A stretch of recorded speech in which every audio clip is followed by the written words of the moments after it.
Hello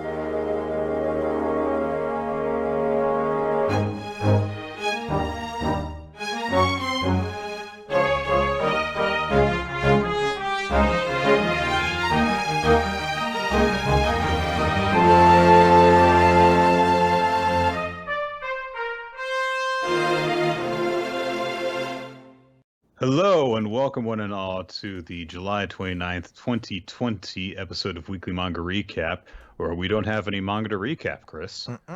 Nope, none. Certainly no Spy Family. Certainly no Eden Zero. Nope, didn't happen. Certainly no 2 chapters of Ghost Reaper Girl. We haven't even talked about that one yet because it doesn't exist. It's not a thing. No,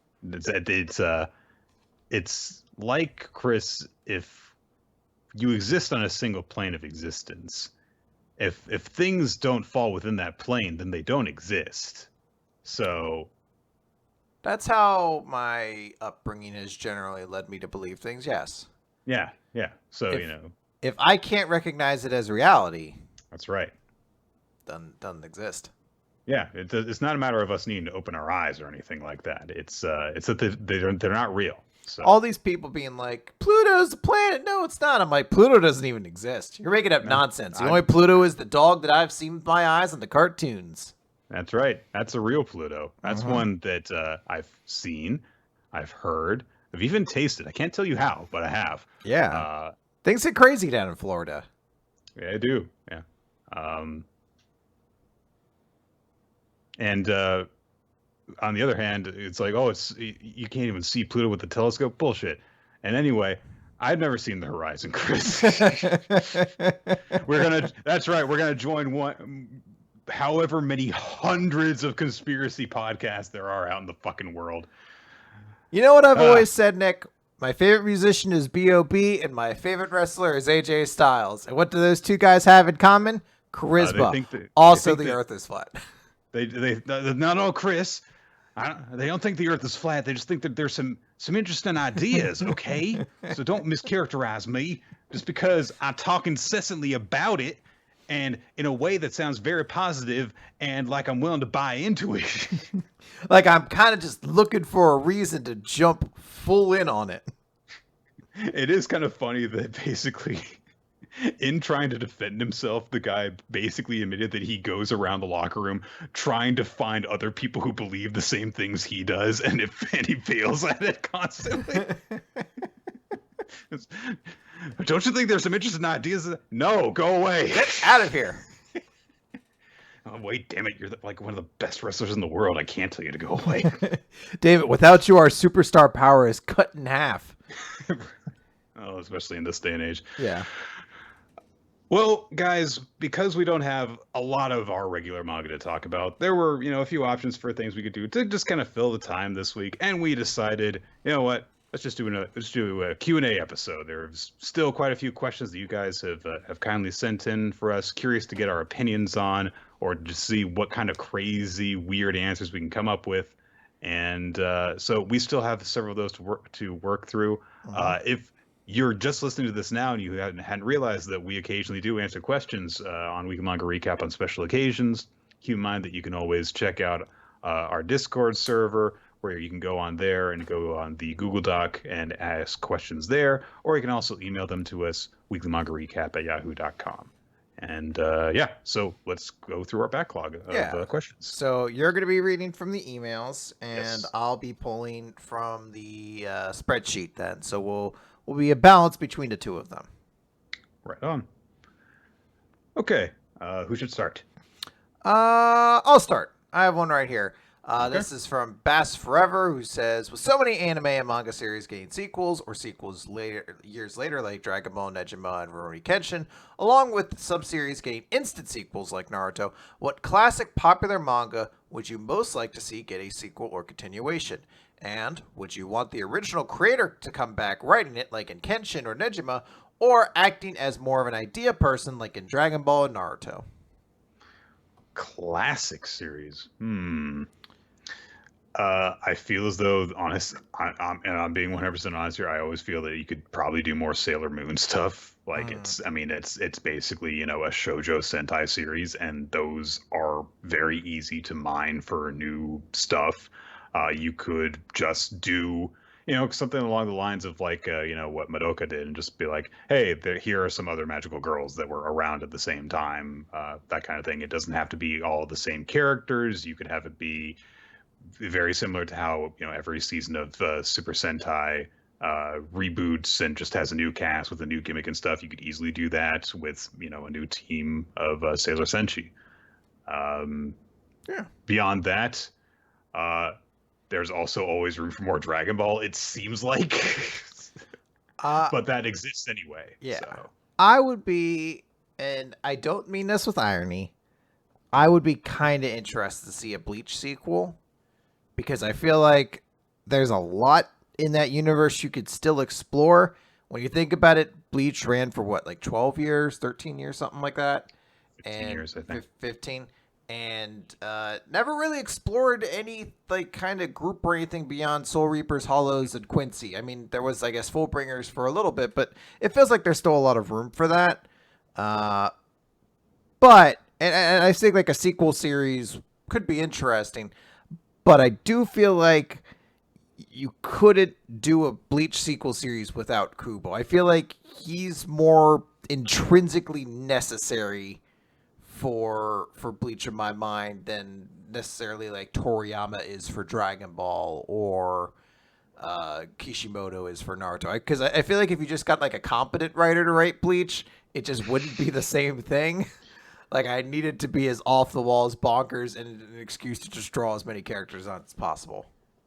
I mean, you could have him do what oh fuck, I forgot his name. What they did with Yu-Gi-Oh, and just the creator occasionally just like, I drew this. This is the main Yeah. character for the next show, and they took that and then they basically came up with everything else because he's been involved in like every Yu-Gi-Oh series to some degree or another for quite a while. Sometimes he just like draws a card and they make it a card, and it's like, Yeah. hey, check out who this was drawn by and stuff like that. So I do think that you could do that with Bleach and just have Kubo what he does best, which is just like, I made a weird character design, working into the series, and it's like, okay, Yeah. I think I could make that work. yeah. All right. Good question, Bass. Also Base. Hunter x Hunter, because whatever happened to that series, I just don't know. I don't even know what you're referring to, Nick. That's a series that doesn't exist. It ended after it ended after the Chimerian arc, didn't it? It doesn't exist. Dark Continent. What the hell are you talking about? It's left our plane of existence. It returns like a comet every 10 years. You're gonna see it once in your lifetime, so you better appreciate it then, because you may not see it again until you're all old. So it seems. All right, we've got a couple questions here from Paperclip via email. What are your opinions on crossover manga series, or have you even come across any for that matter? Crossover manga tend to be kind of limited things, just like a special like one-off chapter that one of the creators does that happens to include characters from another series or a character from their series appearing in the world of the series that they're crossing over into and stuff. Generally speaking, it seems to be series that are kind of similar in tone or style, although I'm not sure how similar in tone and style Nisekoi and Haikyuu are, and they crossed over once. I guess it's more eye candy for two different audiences than anything else. Yeah. I know that We Never Learned crossed over with the Haunted Hot Springs Yuragiso no Yunasan, which makes sense because there's weird fan service in both of those series, although Yuna's very into the fan service, so and I think that honestly, like, there's usually not a lot you can do with crossover manga other than, oh, this was a nice little treat. Yeah. There was the big three-way crossover that the One Piece, Dragon Ball, and Toriko anime did before, and it was just like, some guys ran into each other, they fought for a bit, and then they fought the real bad guy, and that's basically all you can really do, unless you, because if you have characters that are all set in the same world, that's one thing, because then you can decide this character is stronger than this one and that kind of thing. But if you're having multiple fandoms, multiple universes crossing over, then you can't really do that, because then it's, then it hurts the brand of one of the series to have it be like, well, they lost to the hero of that series. It means they suck more, that kind of thing. But you can have fun diversions between them. I think that it would be interesting to see a more ongoing thing one of these days, but I don't think it's incredibly likely ever to happen for anything more than like just a brief limited run. But they can be fun. Yeah, I think we read generally Jump stuff, and Jump doesn't do a ton of them. Every so often, sort of like special event, one chapter kind of deals. I know that there was a like huge crossover chapter when Jump Stars was coming out, and there was the cross epoch between One Piece and Dragon Ball, which I really liked a lot. Actually, it was a very fun little simple kind of story, but it was really amusing. And I know some stuff outside of that. We just mentioned, I think, the other week that Hero has done a crossover of all of his 3 major series. And I think Clamp does some stuff with theirs from time to time. Yes. So there's stuff out there. I'll be honest, I'm not like crazy hungering for it though. I kind of like it to see people and characters cross over with each other when they are meant to exist in the same universe. But when they're not, I find it fine. It's like a fan service kind of thing to be like, hey, here's Luffy riding on the flying Nimbus, isn't this crazy? And then kind of keep it there. I don't really need more than that per se. I think that's part of the reason why you see more slice of life kind of series do crossovers when they're in Jump, is because it's very easy to justify them taking place in the same universe. Yeah. It's very easy for a group of high school volleyball players to just run into, a high school guy and all the women who pine for him, and they just decide to have a beach volleyball game. It's very easy to just say like, yeah, these could easily take place in the same universe because there's nothing crazy about either one that makes it a super unique setting that will make it incompatible with the other. But then if you're going to do something like, okay, well, here's this ninja battle series and here's this magic battle series. And so now both of these things now exist in each other's universe, and yet we never see them again. Then that's kind of weird unless you have like a whole setup. It's like, well, they came into this world and all that. And then it's just there's a little bit more legwork you have to do in order to justify, hey, these characters are hanging out together. And, they don't exist in the same universes, generally speaking. So it's to have to do that every single time you see a crossover can be a little bit of a weird obstacle to overcome. Yeah. There was a follow-up question that was in a similar vein of, is this better? Is this easier to do in American comics, or can manga also try it? And the thing about American comics is that there are a lot of, universes where it's like all these characters and all these different lines canonically take place in the same universe.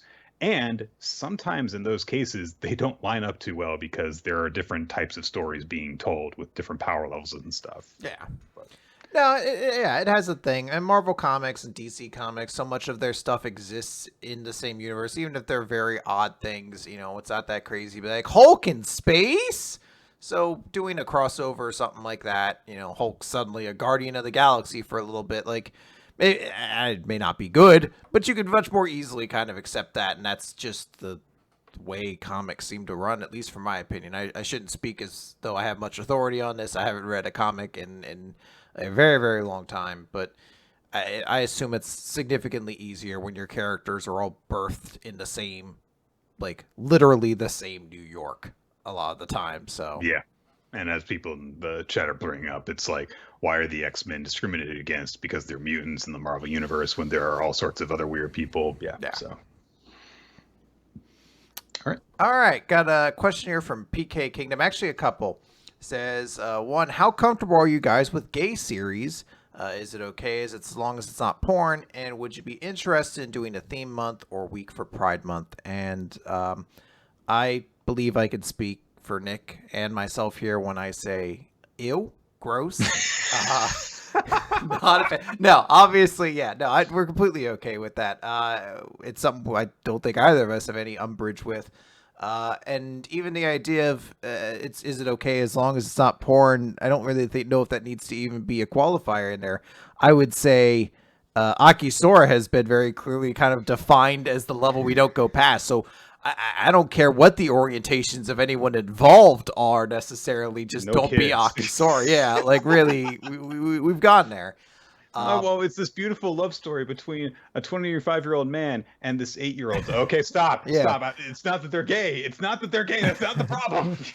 I don't have an issue there, but yeah, and for the last one, we'd be interested in doing a theme month or week for Pride Month. There's definitely a potential there. I think that if we're gonna do it under the banner of a Pride Month, it would probably be something where if we're looking at stuff that neither one of us really have like a leg in, then we would have to look outwards to find some people to speak more to that content. So it's a possibility. We'd have to look and find guests, which I'm a very bad networker, and like my ability to find people is pretty bad. So I mean, I can't immediately right away think of a couple of candidates, but yeah, but I just mean like depending on what sort of series you're reading or something like that. On the wider spectrum, who knows what we might run into. So it's definitely something to consider. Yeah, I mean, like obviously you would have to have there would be a disclaimer of like, by the way, we are not the target audience for this kind of series, but I mean, just having a story that happens to include same-sex love in it is not going to in any way disqualify it from us considering it. Now, there are various other ways that we could find such a series to be not very good to talk about, but they are definitely not, that is not why. So, yeah. All right. So, yeah, good question, PK. Or P Kingdom. I do like the idea of doing a Pride kind of theme. That would be cool. Yeah. Let's talk about this question from Paperclip again. Okay. Nick, you've mentioned annoying Yu-Gi-Oh cards, and I was wondering if you've ever heard of Fiber Jar. Yes, I have. It's a banned card. It was very, very, very powerful and just kind of... I don't know if you've ever heard of Fiber Jar before, Chris? Yeah, I feel like I'm looking it up right now, and I feel like I've seen the visual before. It basically resets the duel minus cards that have been removed from play and minus life points. Yeah, so. it's similar to what Morphing Jar. It's like in the same kind of vein of that, as like kind of like reshuffling hands and decks and things of that nature. Morphing Jar number 1 resets hand sizes. Morphing Jar number 2 essentially resets monsters on the field, although not quite as much so because it doesn't actually affect card advantage. It doesn't say like everyone, gets rid of all their monsters. It's everyone gets rid of all their monsters and the monsters are then replaced eventually, essentially. But Fiber Jar is you shuffle every single card in your graveyard and your hand and your field into your deck, and then both players draw 5 cards. So if you have a disadvantageous field, you can just reset everything. It's banned because it's bullshit. So there you go. There's also a question here, which I'm not going to talk about because spoilers. Okay. All right. Chris, do you have a Bluebell ice cream where you live? I know that you hate Butterfinger, but you mentioned that you might try an ice cream version of it, I believe. And there is a Bluebell flavor called Butter Crunch that I recommend, as it is basically a Butterfinger ice cream. No, I do not have a Bluebell anywhere near me to my knowledge. I'm trying to find out where they are. Bluebell sold in the grocery store before, but I don't think there's a Bluebell place. Is that the same one? Because I thought I recognized the two, but I'm looking at Bluebell, and that is not the logo I was thinking of. I believe that Bluebell has like the cows on the cartons. Okay, then yeah, I guess it is. Maybe it's a southern thing. It looks like its headquarters is in Texas, but I can't say I've ever seen any of these before. It's not my preferred brand, so I'm not sure about the flavors that it actually has, but I believe that they sell that here. But yeah, okay. Like the big cartons with the kind of like golden brown I think that's it. So No, I mean our ice cream here is like the main flavors, and then Turkey Hill, which is kind of like the gas station chain around here, which for some reason makes really good ice cream. And then yeah, basically it's like the major companies. So I can't say I've heard of a Bluebell before. oh, there it is, Bluebell ice cream butter crunch. Yeah, so that's the brand I was thinking of. Yeah, So maybe it's really good. I don't know. I'll check it out if I'm ever in the area where they have it. all right, and I think that's it. That's it. Okay. Okay. Quick one here from Ninja X3I says, for each of the following arcs, how would you rank the fights? So the three that we're ranking here are the Sasuke retrieval, where Ninja X3I also points out that reinforcements count as the same fight. Hueco Mundo, and then Ines Lobby. Sasuke retrieval arc is the best part of all of Naruto. There are incredible fights in terms purely of the fights. It is the best part of all of Naruto, basically. The stuff with Choji where he powers up and you see how strong he can be.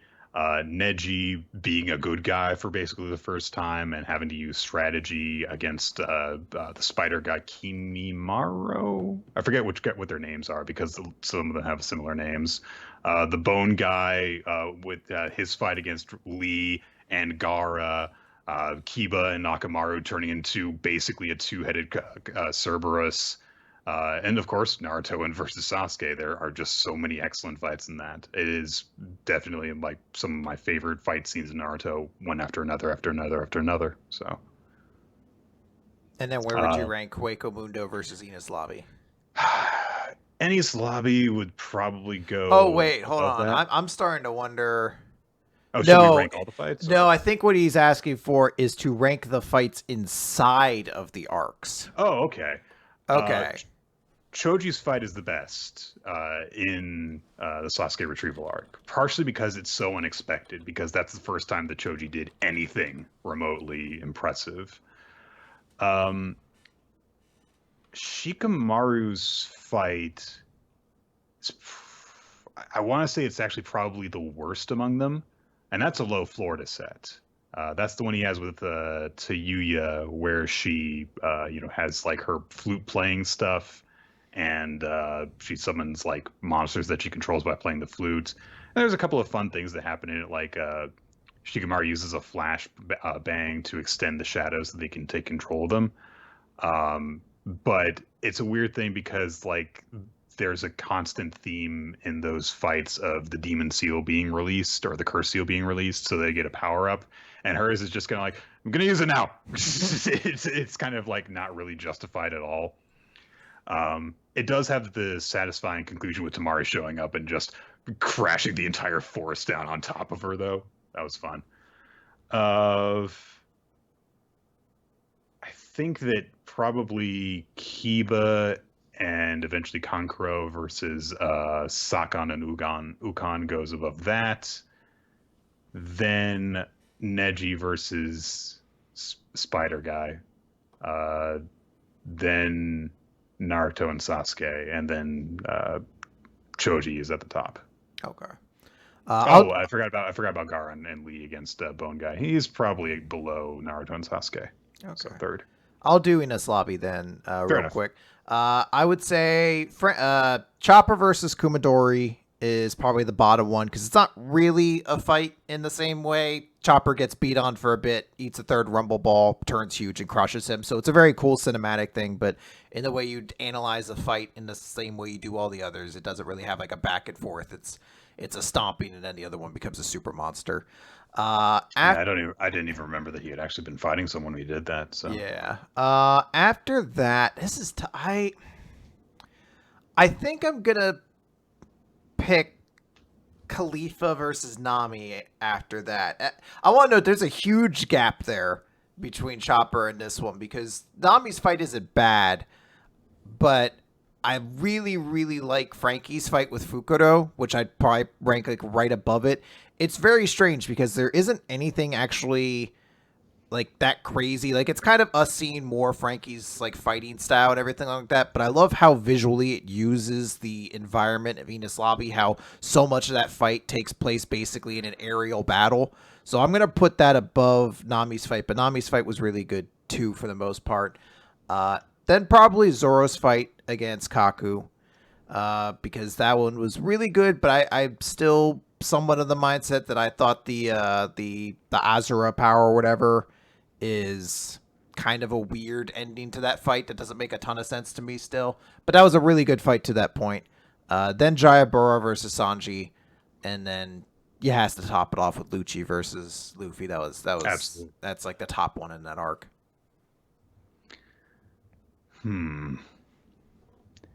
Okay, so I'm trying to go over... How do we rank the 79 fights that happened in Hueco Mundo? Well, the problem with that is that there's actually not that many individual fights. There's just a few where people keep fucking showing up. So, like, well, so, are you considering example, like the Fraction? Like, is that Hueco Mundo? Hueco Mundo is from the part that Ishida and Ichigo and Chad go into the tunnel and arrive there, and Renji and Rukia show up. So all the stuff where, you know, everyone's invading Karakura town ahead of time, that's not part of it. When they leave and go to the fake Karakura town, that's not part of it. So the final cutoff is definitely Ichigo versus Ulquiorra, because they're actually in, you know, Hueco Mundo when that happens. And some would definitely say that that's after, because like it takes place, I think, after a cutscene and stuff. Let's see. Yeah, some would argue, honestly, that the cutoff is actually Ichigo versus Guanzhou, for that matter. I think. I can't remember. God, I don't even know. So basically, if you divide it up, the first fight is actually when they meet the two Hollow. And there's like the guy who fires a bunch of bullets, and then there's the really big guy. And Ishida takes down the guy who fires a bunch of bullets, and Chad takes down the really big guy. Then there's like a giant sand creature thing that Rukia shows up to save their asses and using her ice powers. Then is, I believe after that, they get split off from each other, and that's when they start encountering the Espada for the first time. And that's when you get like the multi-part fights. So there's the former Espada that show up, the Privaran Espada. So Ichigo fights the eyebrows guy with the swirly things. Ishida fights Chiruchi Thunder Witch, who turns into like a bug thing. Chad fights the Afro guy with the dragon fist things. And then immediately after that, Noitora shows up with his Fraction, and the Fraction beats up Chad because Chad can't ever look good. And from there, Zaraki shows up and kills the Fraction, and then he fights Zaraki. So it goes from Chad against one guy to Chad against another guy to Zaraki against that second guy to Zaraki against Noitora, and that's technically all one fight if all the people showing up are one fight. So, and then there's the Zelaporo thing, where Zelaporo's got all his Fraction that Ishida and Renji fight, and then Dondo Chaka and Peche, they fight against Zelaporo, and they don't get the job done. So Mayuri and Nemu show up, and they fight him and beat him. There's Ruki against Aroniero, and that's just it. That's the simplest one. And that's easily the best fight in this whole thing, by the way. Just so you know. So then there's Ichigo. Oh, God. Did Nell get involved in a fight somewhere in there? Yes, she fights against... Does she fight against Noitora? That's in my mind. I was like, did she get involved in the Naotora fight or whatever? Nell Or does she versus fight against Grimjaw? I can't fucking remember. There's too many of these fucking things that happen in a row. Bleach. Nell versus Neotor. All right, so she did fight him at some She point. did She fight him must because not there have was beaten like him though, right? Because no, he gets her transformation broke before she could finish him. So I don't remember exactly how that sequence goes, honestly. she must like lose the transformation and I don't know, scare him away or something.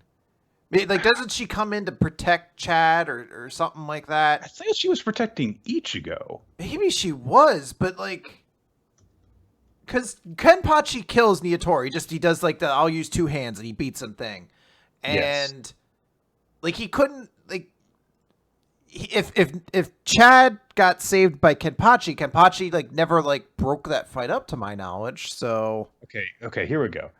Ichigo and his friends decide to split up. Rukia remembers her third Shikai technique. That's in the fight against Aroniero. That's the best fight. Ichigo fights Ulquiorra for the first time and is quote-unquote killed by the latter. Both Chad and Rukia collapse after defeating an Espada. Renji and Uryu team up to defeat the 8th Espada, Xyla Poro Grands. They don't defeat him. He comes back. Ichigo fights Grimmjow Jack for the last time, right, when he gets his hollow power and his mask breaks, but he just keeps on fighting.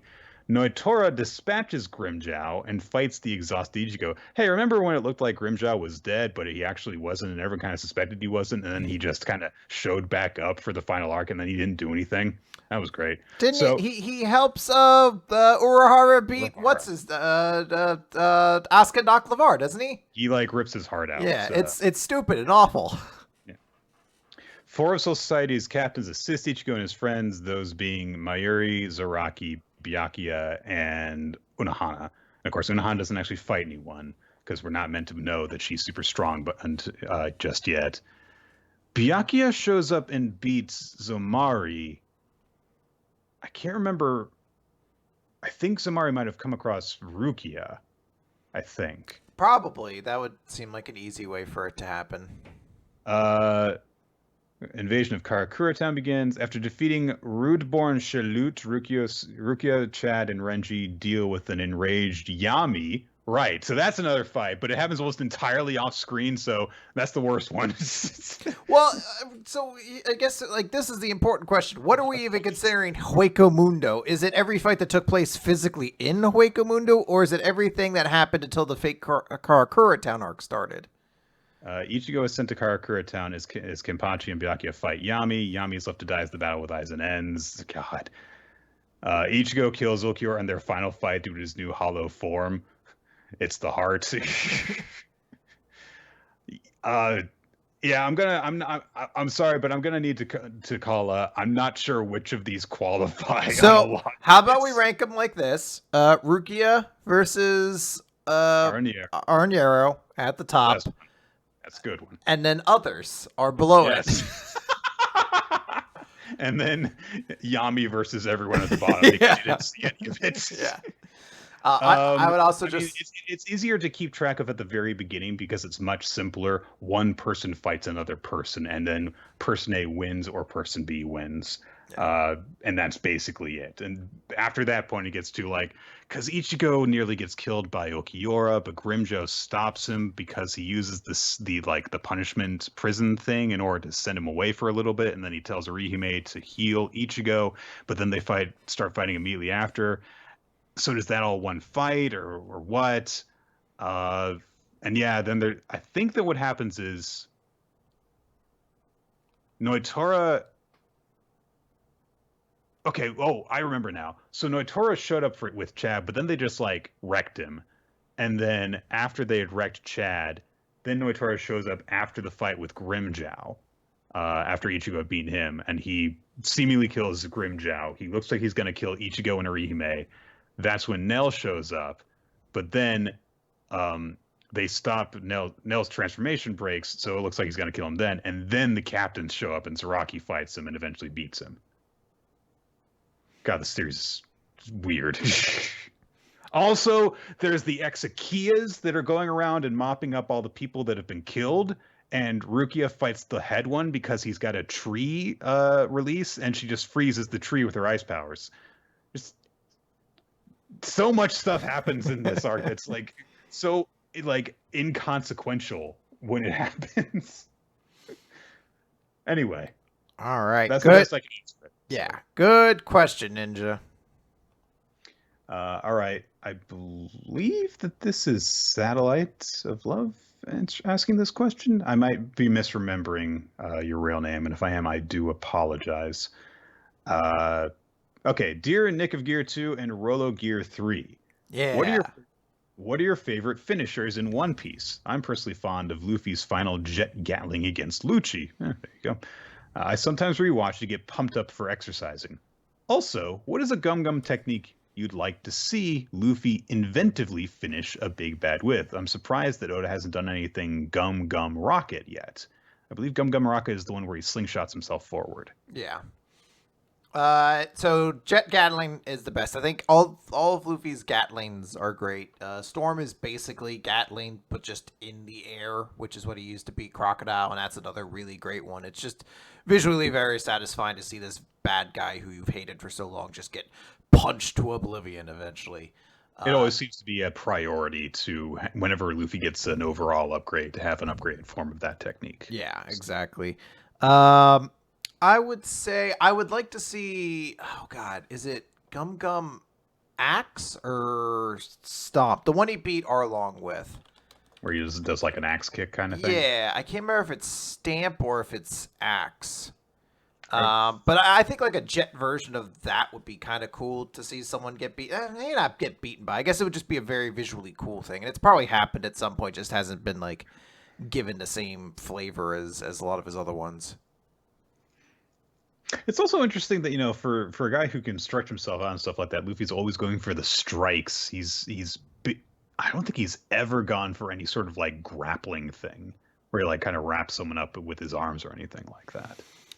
Not exactly. I know there was during the fight with Arlong, he did stretch his fingers out into like a big net to like catch somebody. Yes, I do vaguely remember that. Yeah, and then that's kind of it. But I do like those ones. Yeah, I like the Jet Gatling ones a lot. And actually, he did use something where he like wrapped himself around a person and then used them physically used them like a puppet. And I feel like he called them like an ally robot or something like that.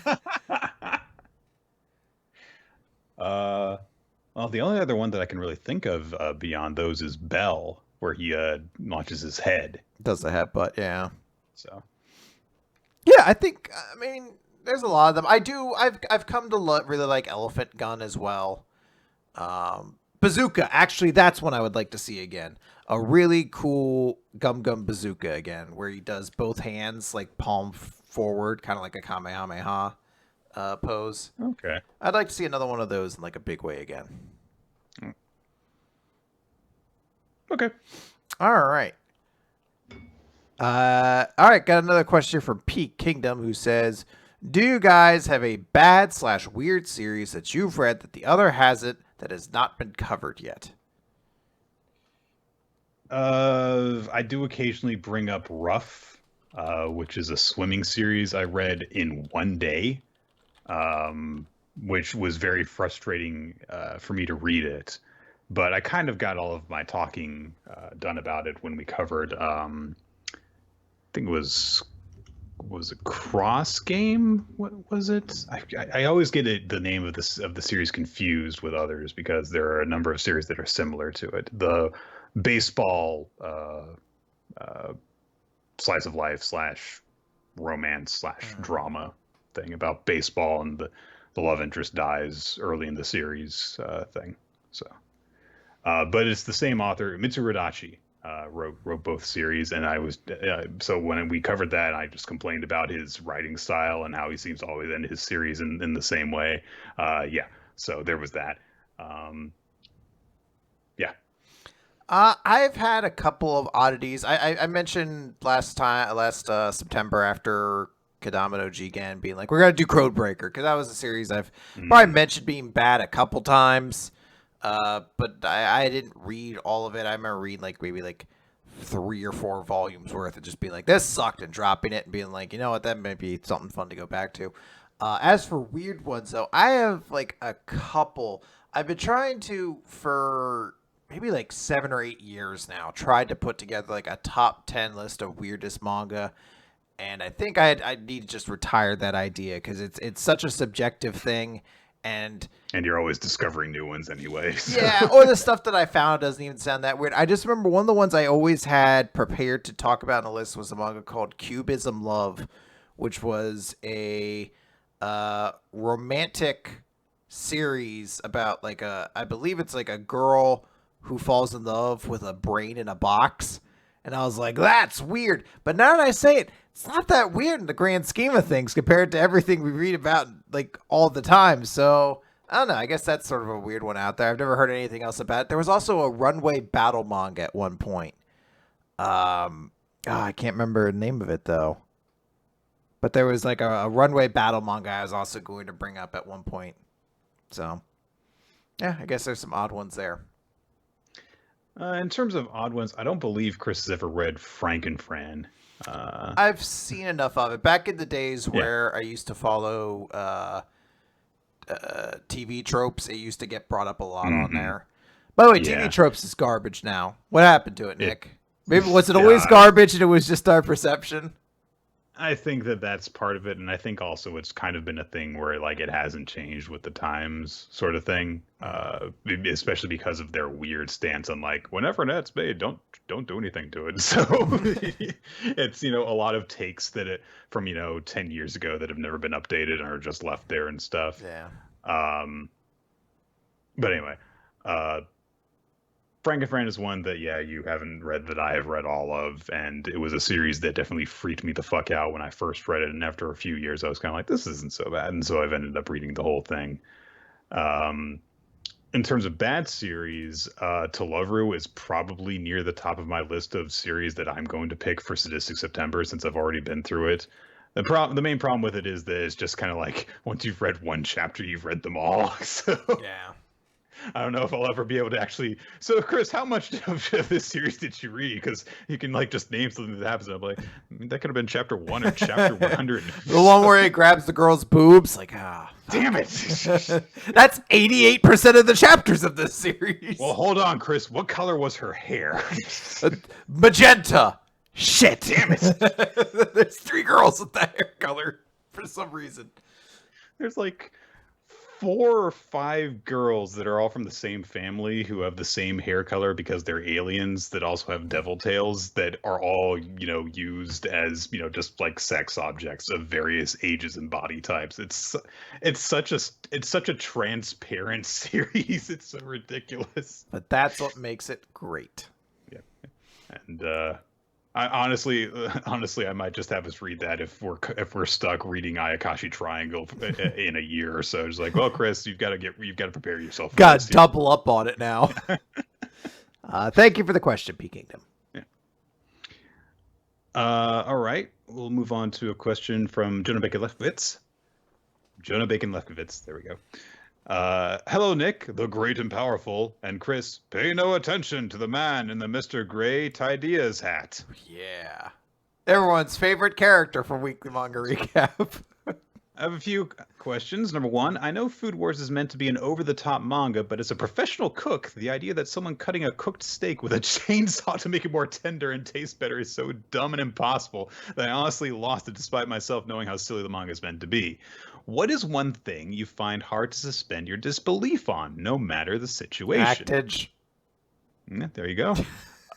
I've talked multiple times about Prince of Tennis, how even just having once been just an amateur tennis player, just being like, that's against the fucking rules. You can't do that. You can't vault off the judge's chair. You would lose the points. And they do it like 3 times. Gotta get that extreme energy in, though. I think there's like one thing that's over the top in that series that like is both A, physically possible, and B, not against the rules, which is the around the pole shot, the boomerang snake. It's like, yes, you can it is physically possible to do that, though usually not consistently. And B, it is legal to do that. You can do, yes, if you do that, it counts. But all the other stuff like, oh, well, a fucking light fell on the fucking court but Etchison hit his shot perfectly through the crashing lighting fixture, so he won the points. Like, no, that's a let. It doesn't count. Fuck you. And yeah, it's already a bad series, so there's that. So in terms of just like, yeah, general knowledge areas of stuff, there you go. But also beyond that, if you have less patience for a series in general, then you're not going to be able to suspend your disbelief as much. Yep. Question number 2. There are a lot of manga I want to recommend to people, but I always find it hard to give a major... But I always find I have to give a major heads up about something like Aisho 21 is the best sports manga ever, but it gets racist as fuck for like 27 chapters. Or Death Note has some amazing moments, but it's crazy sexist. So what is one manga that you would recommend to someone, but you feel like you have to get a heads up about something first? Ron in the Grey World. Yeah, that could be one. We just talked about it last week. Yeah. I'm trying to think of like a major manga. I mean, even One Piece, if I was to recommend it, I'd be like, the character of Sanji needs some discussion ahead of time. There's some stuff with Nami that happens that's always like a little shameless. There's one arc where they have Luffy wear an afro because it makes him a great boxer. Oh, yeah. It basically is. I've been saying the same thing. One Piece, but there's 20 chapters where it gets really racist for some reason. For no reason. I mean, I think that you could. I think that you have to give a disclaimer to a lot of great manga, honestly, especially because like there are some series that are incredibly good, but they were written in a previous era, or they're written from the perspective of someone who is Japanese and is not as familiar with, ideas that have gained prominence, even only recently in Western cultures and stuff. But those are some prolific examples there. So. Yeah. And question 3, Gremmy is now the leader of a squad in World Trigger. Who does he get to join him? What triggers does he use? And how does he inevitably get owned?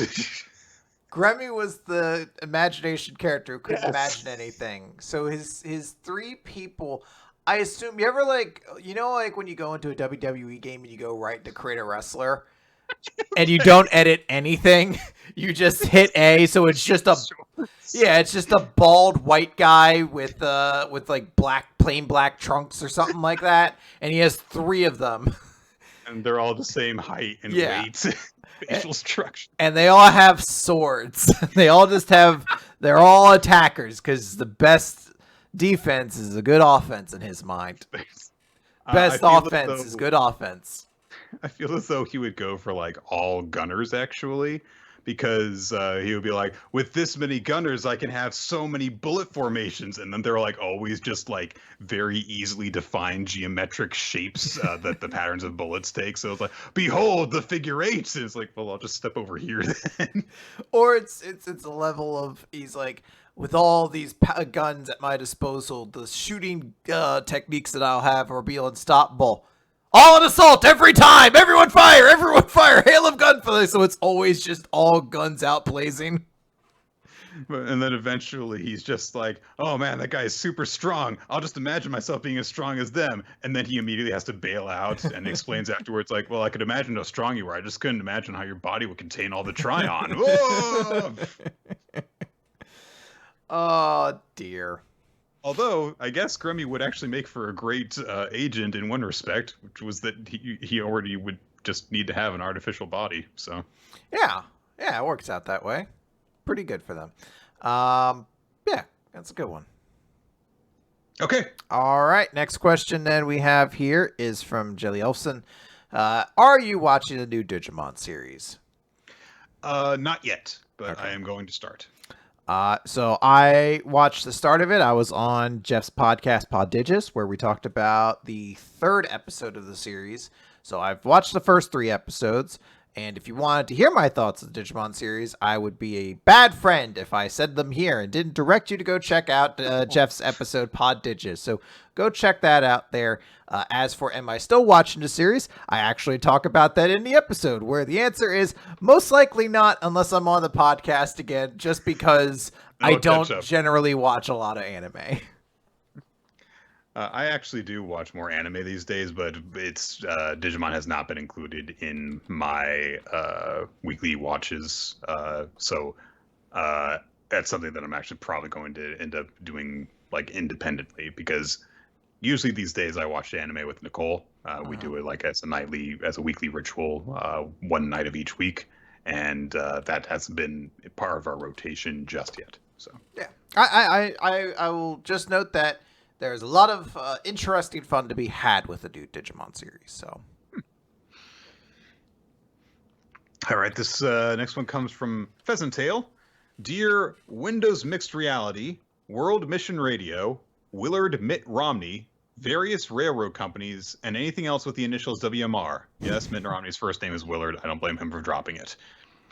Chris, I agree with you that the Zabuza arc is Naruto's best, but the more I thought about it, the more I realized how out of place it felt in the franchise. It's basically the only time we see a town with no resident ninjas. That's a good point.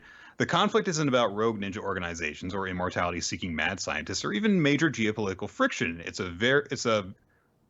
the very down-to-earth issue of a gangster trying to retain power over a pretty small area. The stakes are huge for the town, but have little relevance to the larger world. And Zabuza himself is a hired gun, as is much closer to the actual historical ninja's job as mercenaries. And I honestly wish more of the manga was like this. Can you guys think of any other cases of the best part of a franchise, manga or otherwise, is the one that doesn't really fit with the rest? That is a great question.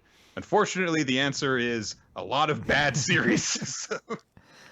Yeah, I mean that's the way it works for a ton of series, unfortunately, where you're just like some of the time where it pulls itself out of its comfort zone. Well, you know what? That's actually a weird way to phrase it, because that wasn't out of Naruto's comfort zone. The Zabuza arc fits perfectly after what Naruto had started with. It established this idea there's different countries and there's different levels, and if you're not really in the main part of the country, that you can run into some kind of issues, and that there's other country that has a different way of training their ninjas, and Zabuza is this weird product of all of it, and it does follow everything there. Everything after it, yeah, suddenly now it's more about magic ninja eyeballs and things like that. But, I mean, even then, it still takes a while. The Chunin exam for a long part of it is also kind of about this idea of how these different cultures kind of work together, and how some of them are more, willing to be evil than others, or willing to go insidious or deceitful or things like that.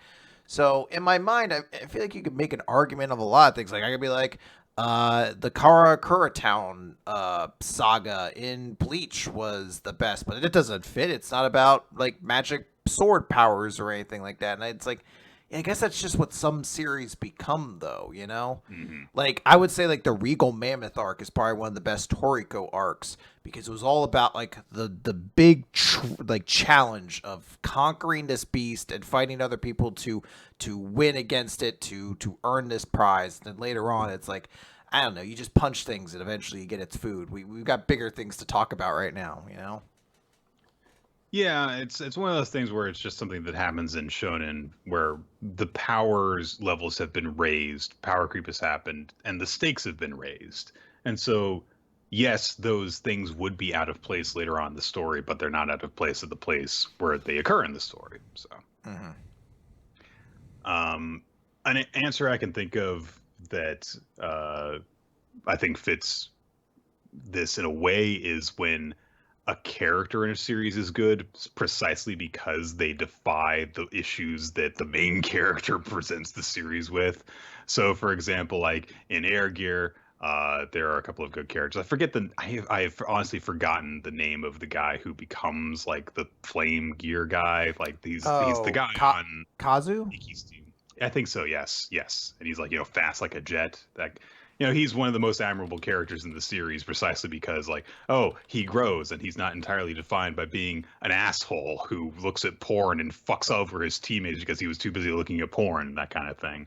Um, or in Prince of Tennis, a lot of my favorite characters are just other teams that are presented as good guys because they have actual bonds as a team and they're not just the team that was already really good before the best player of the generation also showed up to help them out, and he never loses in tournament play.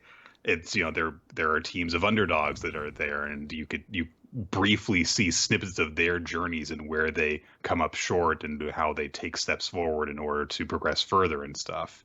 And yeah, I mean, there's cool stuff that happens in them precisely because they are not burdened with the problems that the main characters are crushed beneath. In terms of like actual like arcs that aren't the same, I'm a little bit more hard pressed to think of examples of that, I'm afraid. Beyond just like, well, this one was good early on and the series got bad. So yeah. All right. I got 2 questions here for Tropical. The first one is just for you, Nick. Okay. Question to Nick. You mentioned last week that you were keeping up with the Demon Slayer conclusion. On the first question, considering that this final arc was announced in February 2019 and lasted all the way to May 2020, how would you describe the pacing of the final arc compared to the other very bloated and long-winding final arcs like Bleach that took 4 years to complete? I mean, it was long for the series when you think about the pacing of Demon Slayer as a whole. I mean, I was shocked after I watched the anime to discover, because I was convinced like, oh, they must have like, kind of like really kind of sped some stuff up, and if anything, they slow parts of the beginning down for it all to last 26 episodes. So I'm actually pretty sure that the anime series could last to be about 3 seasons long, if not more. Probably 3, maybe even 2 if they have like another movie or 2 beyond the train one, because that covered an entire arc. To give you an idea, like an entire arc is being covered in a movie because that's how short Demon Slayer's arcs are sometimes. Interesting. So it was long for the series itself. When you think about it, when it lasted just a grand total of about like 160 chapters. It's not very long, but I mean, that said, I think that it did all that it wanted to do. So, yeah. And I will say that I was only kind of keeping my finger on the pulse of it, so I wasn't fully experiencing the series. I'm not the best qualified to answer that question, I will fully admit. So. All right. Second question here says, considering you were still reading The Promised Neverland, this question was back in May. When you compare the 2 final bosses, which one became the bigger giant baby, Muzan or Peter Ratri? I think we can both agree it was Ratri, right? He ran screaming away into the night. I mean, Muzan, in universe, he was the bigger baby, because he was this very intimidating figure who, when he was close to being defeated, totally lost it.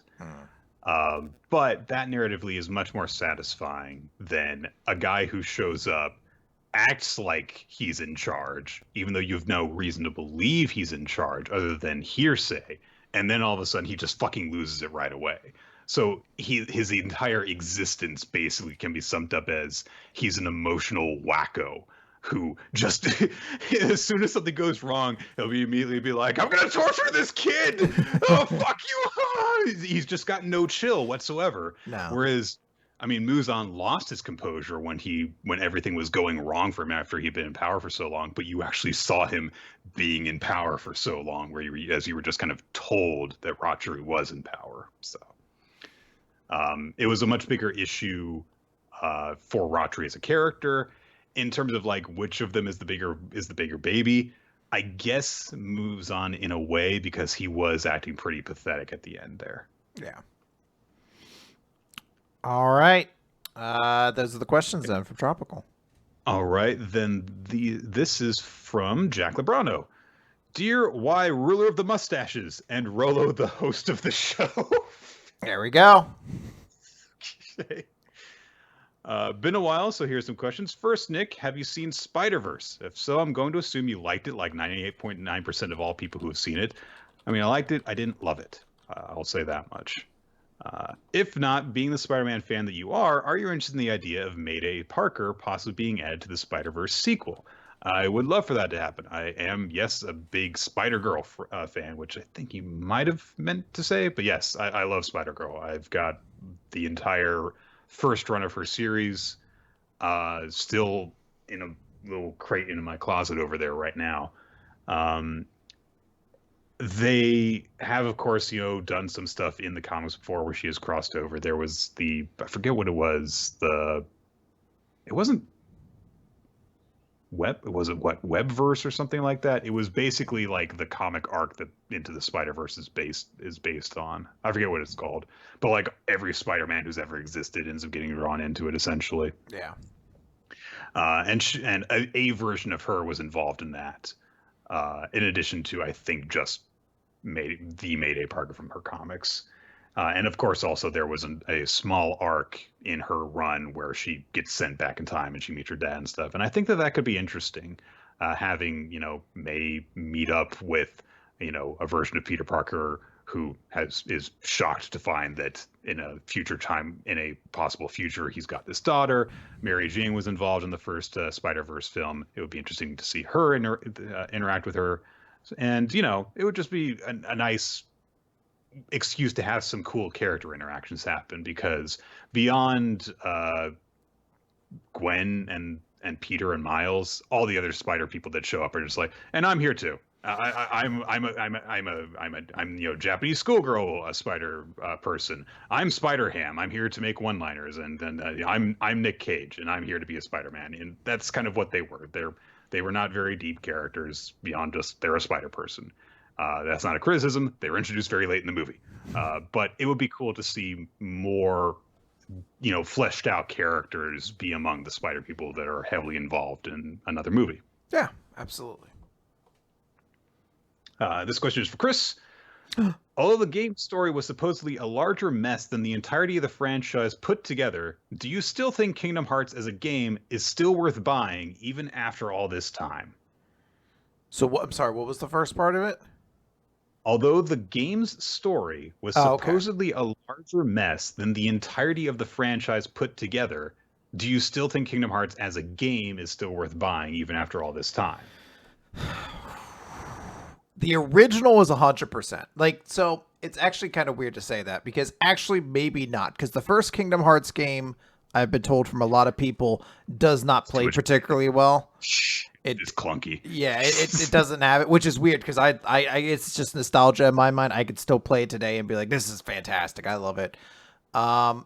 And I think even 2 can still be kind of redeeming. It's weird because you really do have to open 2 up with all right, so I know I kind of sold you on this as Disney characters meets cool Final Fantasy characters, but you're going to have to spend 30 minutes, an hour and a half fucking running around this town with a bunch of characters you don't care about in a tutorial where you have to find memories or some shit. You have to get a job to pay for ice cream at one point. It's awful. You're going to hate it, but you can get past it. You're a merman now! Yeah.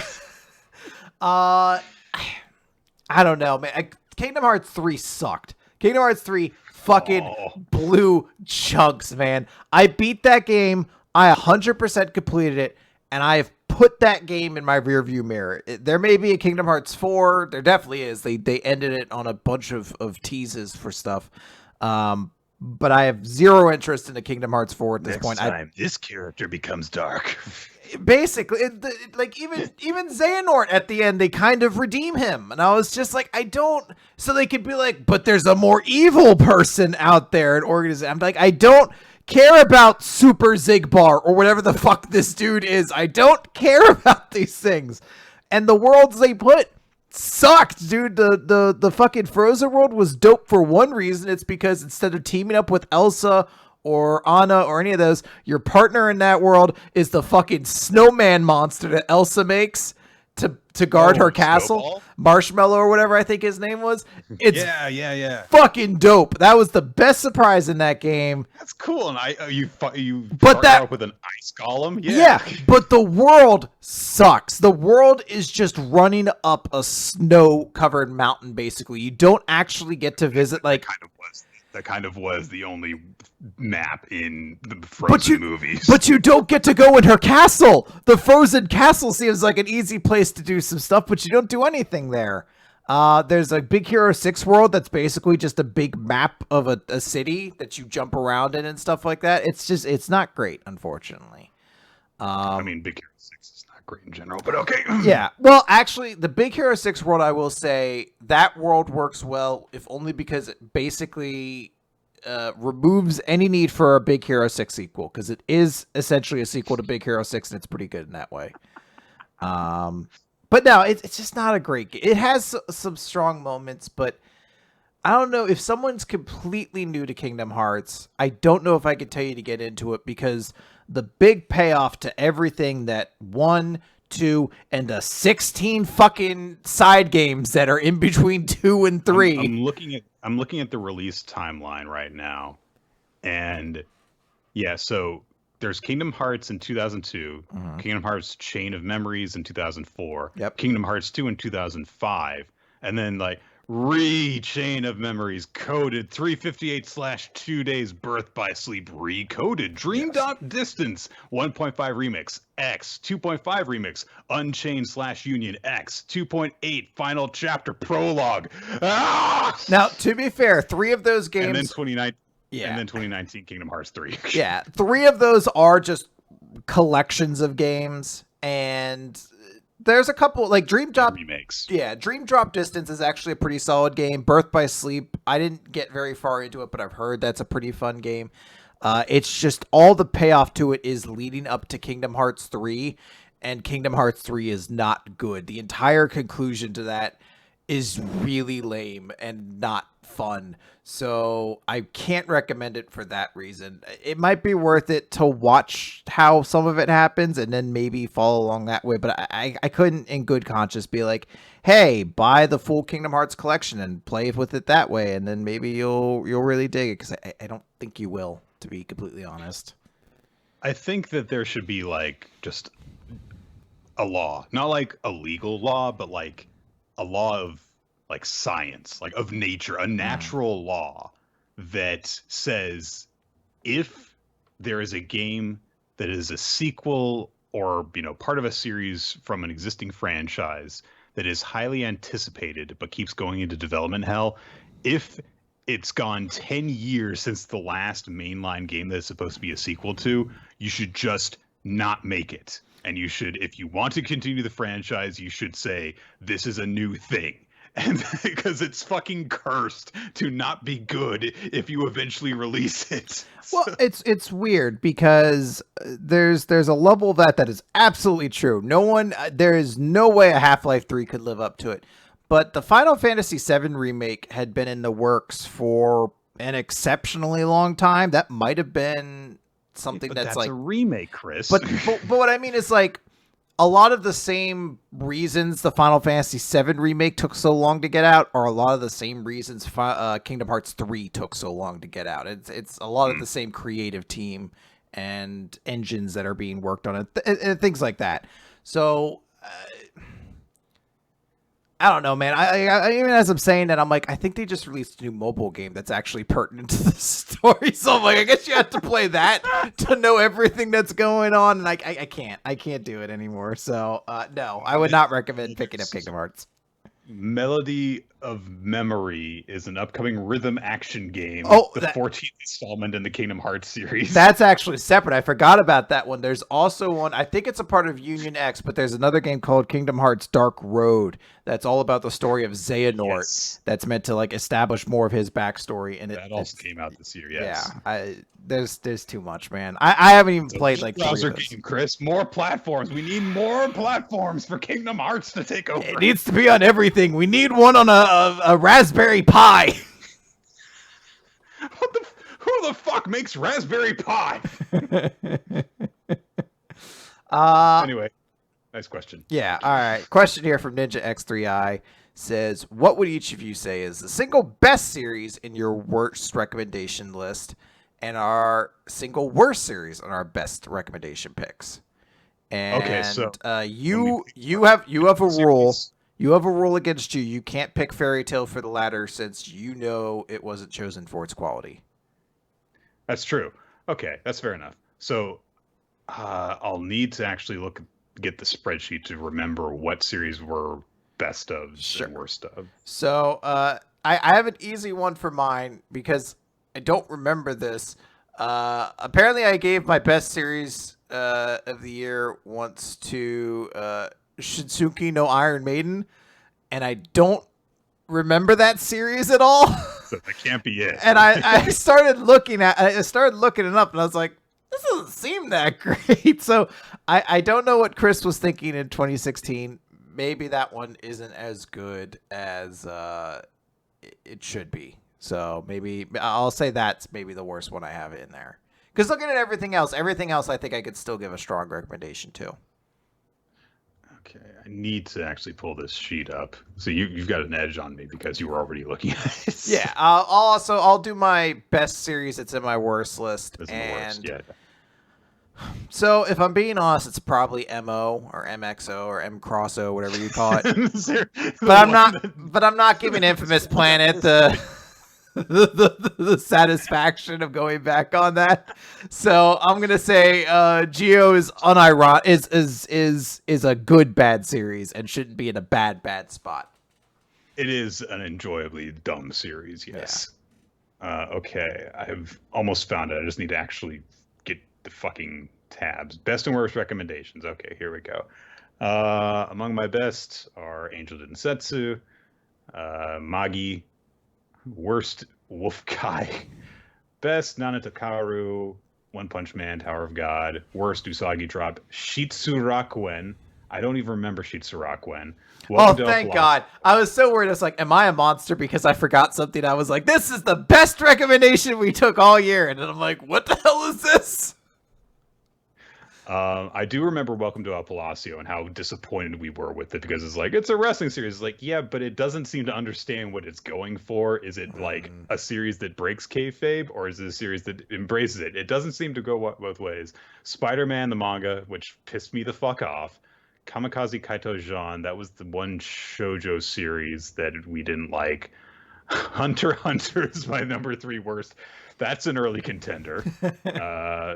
Tepu and Fruits Basket are in the best. Anani Master Kurosawa, Real, House of the Sun among best. House of the Sun. I don't remember House of the Sun.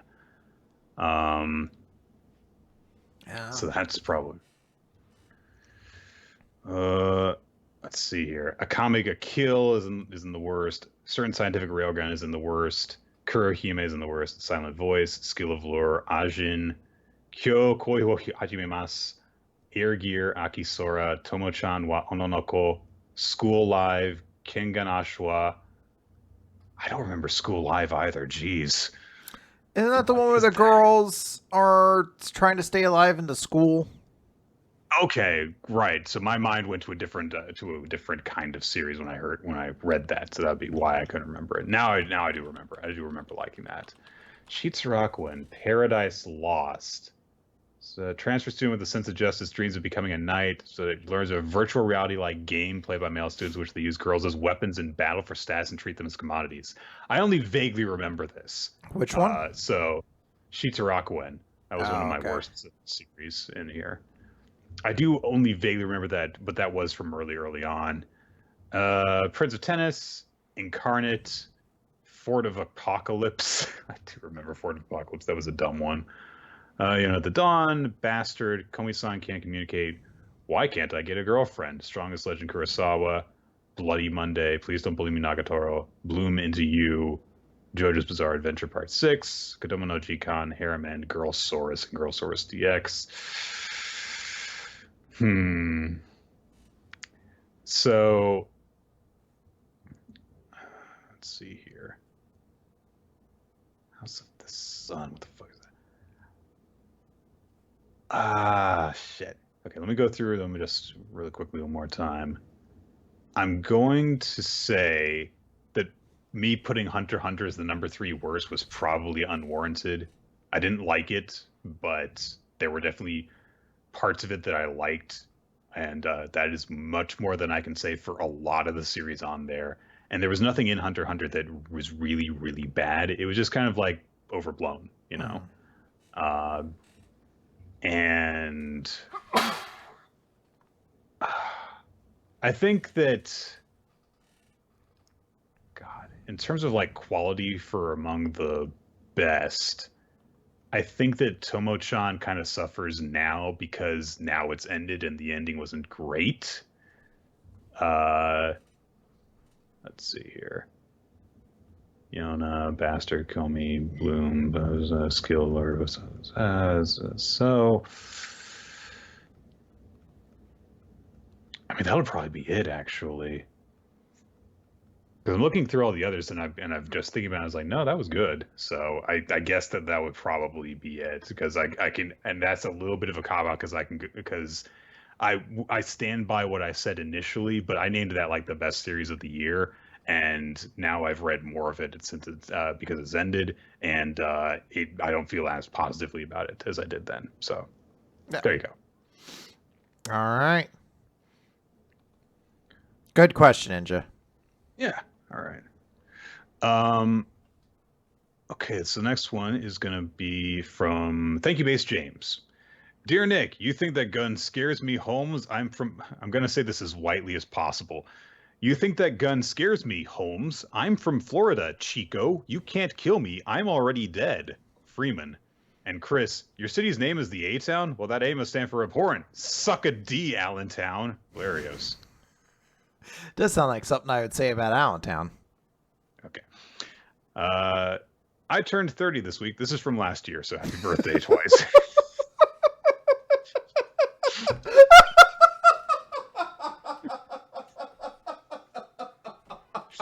It's okay, man. We're like, happy 31st birthday.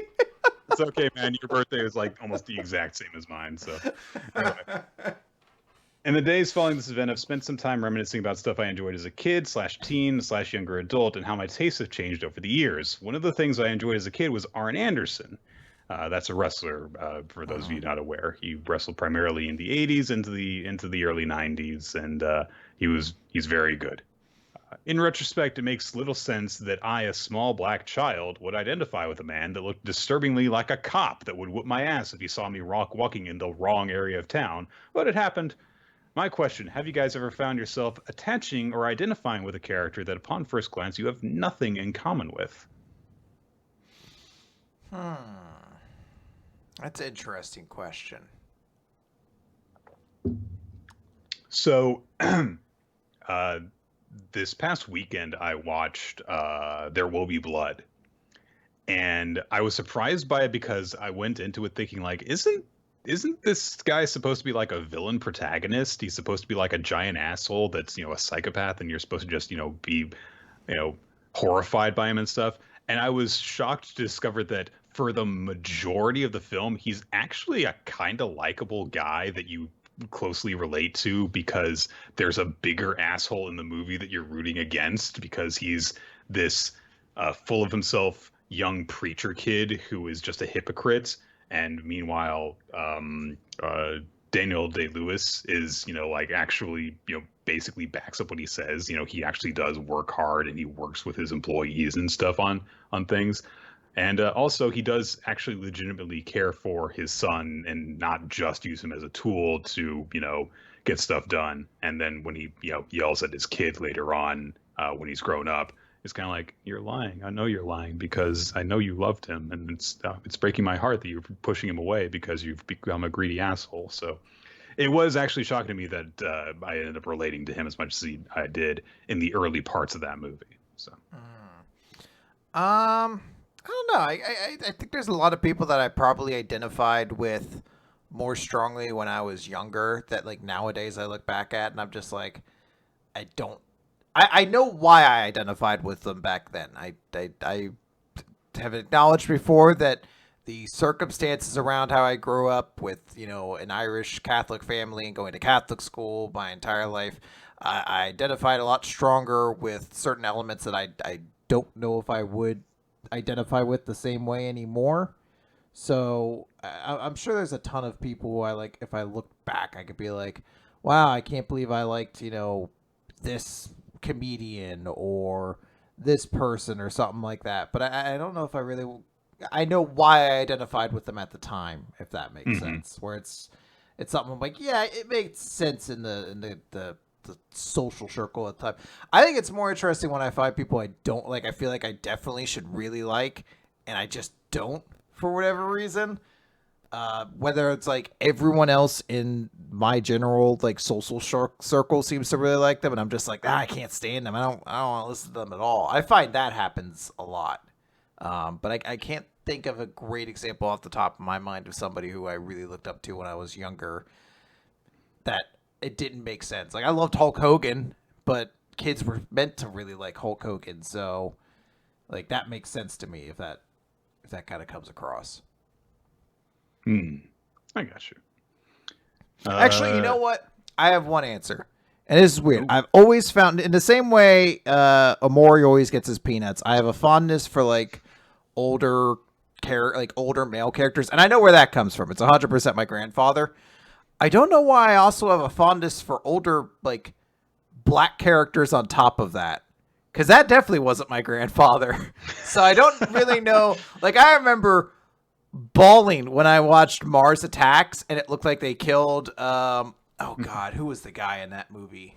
The boxer guy. Yeah, the boxer guy. I can't remember his name off the actor. It turns out that he survived the fight, and he's like the last guy you see in the movie as he like steps on an alien head. He's like, "Yeah, I lived." Yeah, basically, yeah. But like when it looks like they've beaten him and like they're dragging his body out, it's just me like, no. So I don't know why I have that like level of fondness, because that doesn't like connect to anything in the same way. But I don't know. He's a cool dude. Okay. Was that Jim Brown? Okay, that's what I'm looking at here. Staying on the subject of Arn Anderson for a little longer. Arn was one of the people that always has looked 44 since he was 17. I watched an old promo of him from 1986. The dude was 27. He had a receding hairline, big goofy reading glasses, and a dad gut. The man aged fast. My question, which young Shonen Jump character do you think is most likely to age like Arn Anderson? Or which one do you think it would be funniest if they aged like him? So just 10 years down the line, a guy, is balding and wears reading glasses and has a dad bod and stuff. Let me look up somebody real quick. Because I feel like this isn't somebody. Sorry, can you imagine Sasuke going that route? Oh yeah, I'm an Avenger, and look at my long hair, and then he just immediately 25 hits, he loses it immediately. Oh, it's all gone. So Nanami from Jujutsu Kaisen, I think, actually kind of falls into that, where he has like the aesthetic of like a middle-aged salaryman, because that's kind of what he is, like personality wise, and where he is in his life prior to becoming like jumping back into being a sorcerer. Gotcha. But you see him in a flashback, and he kind of still looks like he's like 26 when he's supposed to be like 16. So I think he's just somebody who was always meant to look like he was a middle-aged salaryman. I think that's just his destiny in life. Okay. So we got a serious answer there and a funny answer there. So, question 3: there is a rapper I'm a casual fan of named Westside Gunn. He makes really grimy songs about cocaine and gangsta shit, but he also got a penchant for naming songs about wrestling-related topics, somehow linking those wrestling references to cocaine and gangsta shit. Some of his songs include Finn Balor, WrestleMania 20, Mr. Fuji, Brossface Brippler, okay, and Perfect Plex. If you could name a song after a wrestling reference, what would the reference be, and what would that song be about? Eye for an eye match. And, Oh. no, what is it? Michinoku Driver. I don't. Guys, That's a good name. I don't know if I'd name a song after it, but an album after it would be fucking awesome. I mean, you would almost certainly have to pay royalties in that name because Almost certainly. But that's a great like that. That's a move that just has a great mouthfeel to it too. Michinoku Driver. Yeah, I mean, I think that part of the reason that like Japanese wrestling is so appealing to me is because the move names sound cool. Yeah. Like there is a move that translates to Bull Killer, which in Japanese is Ushigoroshi, which is just like that's so satisfying to say Ushigoroshi. I almost had something for a second there. I think that Crossface Chicken Wing is a great song title too.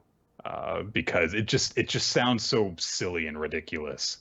I mean, like all the components of it make sense for what the move is, whether it's being applied by a pedophile or by Bob Backlund.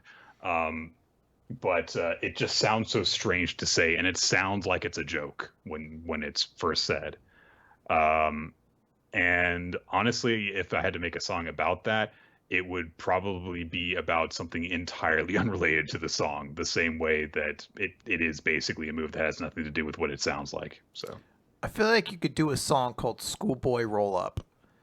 And sure, it would yeah, that'd be a nice like kind of kid-friendly rap. Oh, I was gonna make it like a party rock song, like an AC/DC song, like or like a 38 Special kind of song, where like you're kind of the way the words are being used. You're like, is this about kids fucking? But you're not 100% certain. But there's enough. I'll never tell.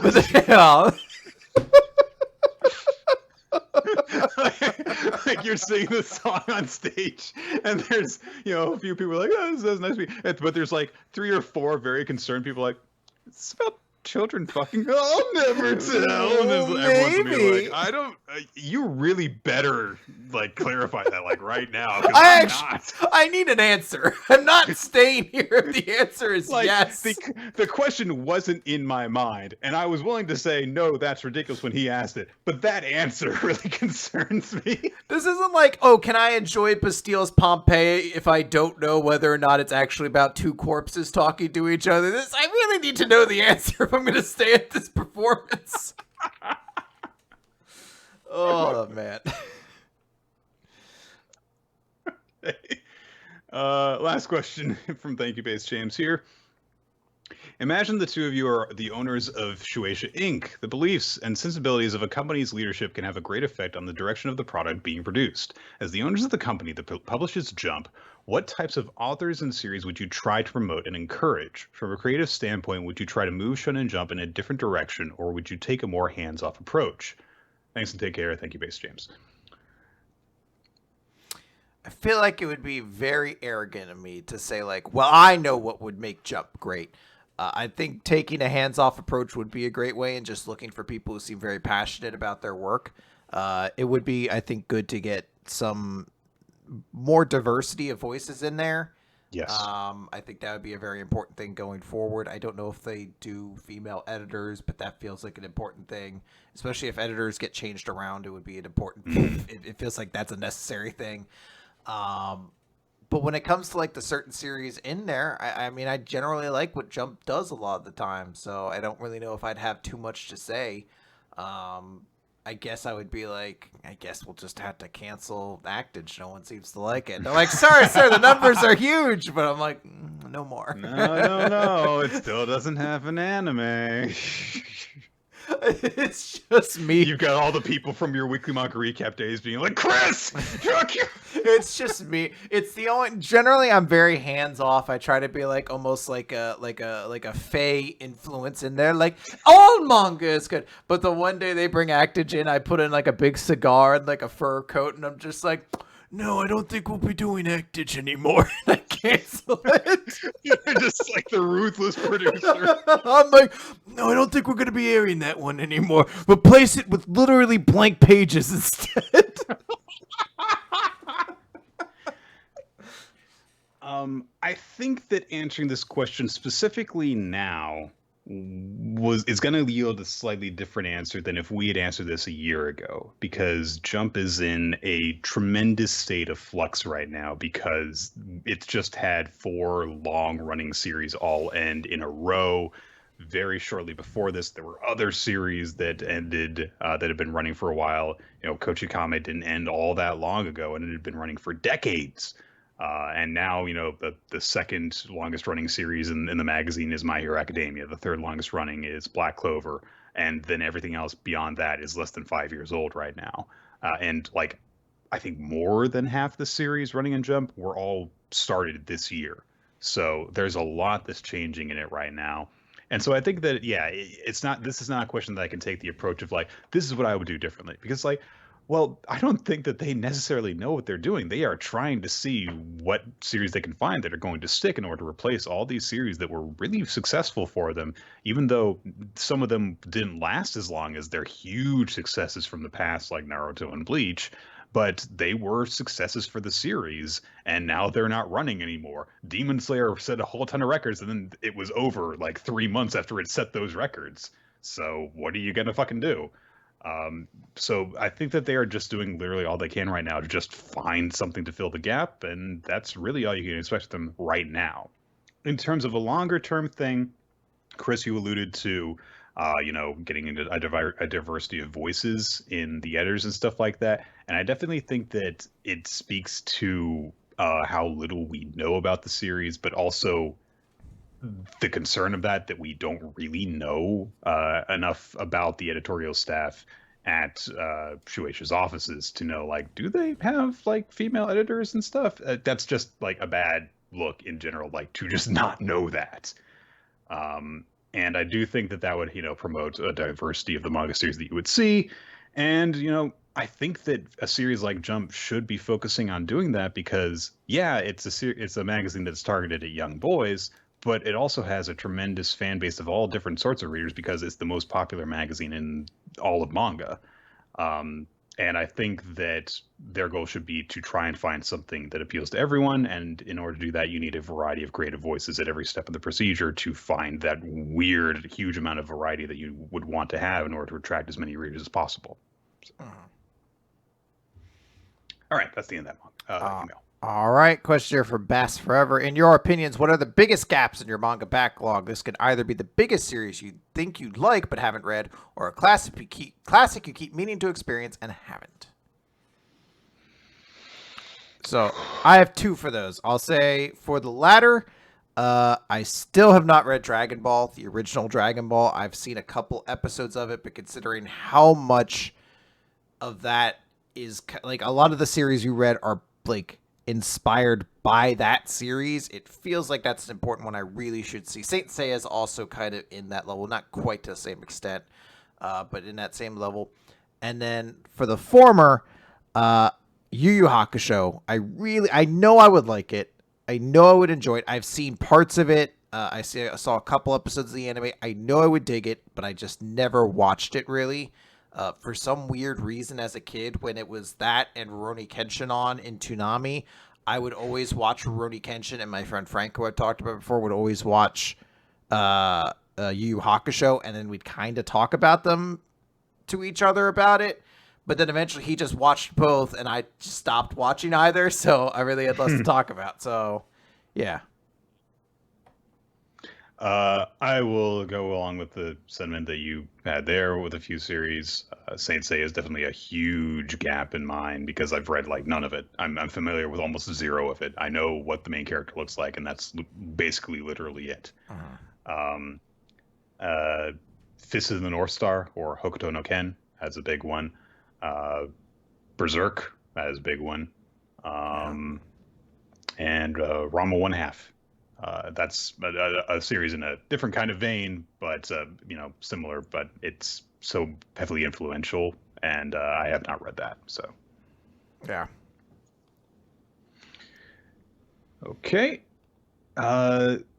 This is the last one that I have in the questions category. I'm sure that we've been sent other questions, but I'm gonna have to actually hunt them down. But okay. So this comes from Yo-Yo. Hey, Chris and Nick. So I recently caught up with your Q&A stuff. Yes, yes. And, Go on.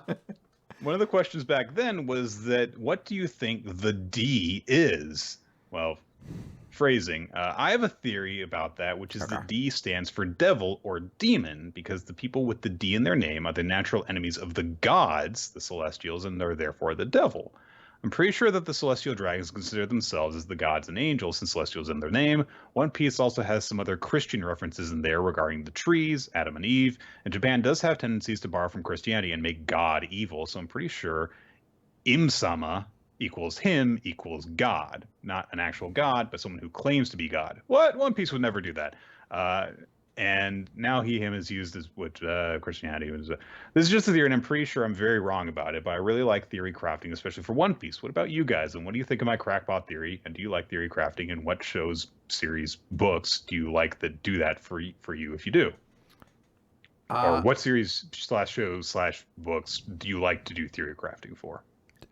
So I like your answer. I'll be honest, I don't really theory craft long term with One Piece. I've put out before my theory that One Piece is the location of the Lost Kingdom and things like that before. But I'll be honest, I've kind of stopped theory crafting for a lot of series, especially if it's something that isn't like, I don't know, here's who I think the Straw Hats will fight in this upcoming arc. Like, that's kind of the closest I've gotten. I just kind of want to enjoy and see where it is. I could sit here and maybe try to figure things out, or I could watch other people theorize for it. But I kind of have found more enjoyment not being a part of that and just experiencing it. I mentioned before, my one of the best decisions I ever made was to stop following the Marvel Studios subreddit and to just watch the Marvel movies. It made me enjoy them so much more after I stopped doing that. So I've kind of taken a lot of that philosophy to manga as well. I definitely do remember doing this kind of stuff more when I was younger. You know, like coming up with like what's going to happen in the next Harry Potter book, especially, you know, in between like books 6 and 7 when the series was going to end. I did it a little bit with Star Wars when the prequels were coming out, you know, thinking about stuff that was going to happen in there. In terms of manga and anime, I did it a bit with Bleach and to a lesser extent Naruto, because I was a bigger fan of Bleach than I was Naruto, especially when I was a teenager. And Avatar, The Last Airbender, I did a lot of that because there was quite a big gap between books 2 and 3, at least in comparison to the gap between books 1 and 2. It seemed to like go on forever, and I was such a huge fan of the series that, you know, like I joined a forum and talked about it with people. I argued with shippers that Zutara was not going to happen because they were clearly wrong. But looking back, even though I was right, it was still just as pathetic a stance to take so passionately as I did. But nowadays, yeah, I don't do it as much. I mean, I am aware of certain fan theories, and I do think that some are interesting, and I do think that there is definitely, you know, some enjoyment to be found in, like, you know, analyzing certain theories and thinking about certain stuff. I do, you know, occasionally bring up like, hey, is Dobby freaking Endeavor's son? It seems definitely like there's a lot of foreshadowing heading in that fucking direction, because now there's a whole thing revolving around what his true identity is. And they mentioned who Endeavor's son was, and oh, his son died? Question mark. But oh, there's a guy with flame powers. There's just a lot of things like that, and I am a really big fan of My Hero Academia. But I only really talk about that like when it's relevant to talk about on the podcast, or when I'm sitting on the couch watching the show with Nicole. I don't go out and, like, you know, actually think about it or spend time by myself thinking about it. I mean, we occasionally will reference like, hey, remember that whole traitor to, you know, UA thing? Remember how that plot line just got dropped? You know, occasionally I'll joke like, oh, that person's the traitor, you know, but it's like, well, I don't care anymore. I just kind of let stuff unfold and wait for it to happen. I do pay attention to stuff that goes on, and it is cool to see if something seems to be heading in a direction, if you see it coming, and then you kind of get that little bit of satisfaction when it does happen. But I think a big part of why I don't really do it anymore is because I spread myself out and focus on other series instead of focusing on one. Because if you have only one series that you're really focusing on, then you're putting a lot more energy into just that. And so you kind of have to come up with more ways to keep yourself entertained, and one of them is doing this theory crafting, as you put it. And if you're focusing on the goings on in a bunch of other series, then you have fewer moments of stuff where there's not a lot going on, and also there's just more things in general to occupy your attention. That's not necessarily, I'm not saying that's a better way of doing it. If you get a lot of enjoyment from focusing on one series more than the others, and it's, fun for you to do that, then yeah, sure, go right ahead and do it. I definitely had a lot of fun doing it, but that's just, I think, generally why I don't really do it anymore. So yeah, I will say that if you're somebody who does theory craft and everything like that, all the power to you. This is just a personal thing that I don't particularly find it enjoyable for me anymore, but I know a lot of people do, and I think that's great. So I would say enjoy the series the way you would like to. Yes. Okay, now I have to go diving into the inbox to find the next one. So let's see. All right. Might want to need to do a few. We got some here. questions. So I got a question here from Jay Flugel. Greetings, Chris. Saved by Anna's medicine. Hooray! And Nick, surely in the name of some other irrelevant Promised Neverland background kid. First question. And the reason I'm laughing is because I saw this question when it was quote unquote in a beta. And now I kind of see what they were going for, but it was before it was like Chainsaw Man is very ruthless, blah, blah, blah. How would other worlds, blah, blah, blah. You get the gist. And I just remember reading and be like, what?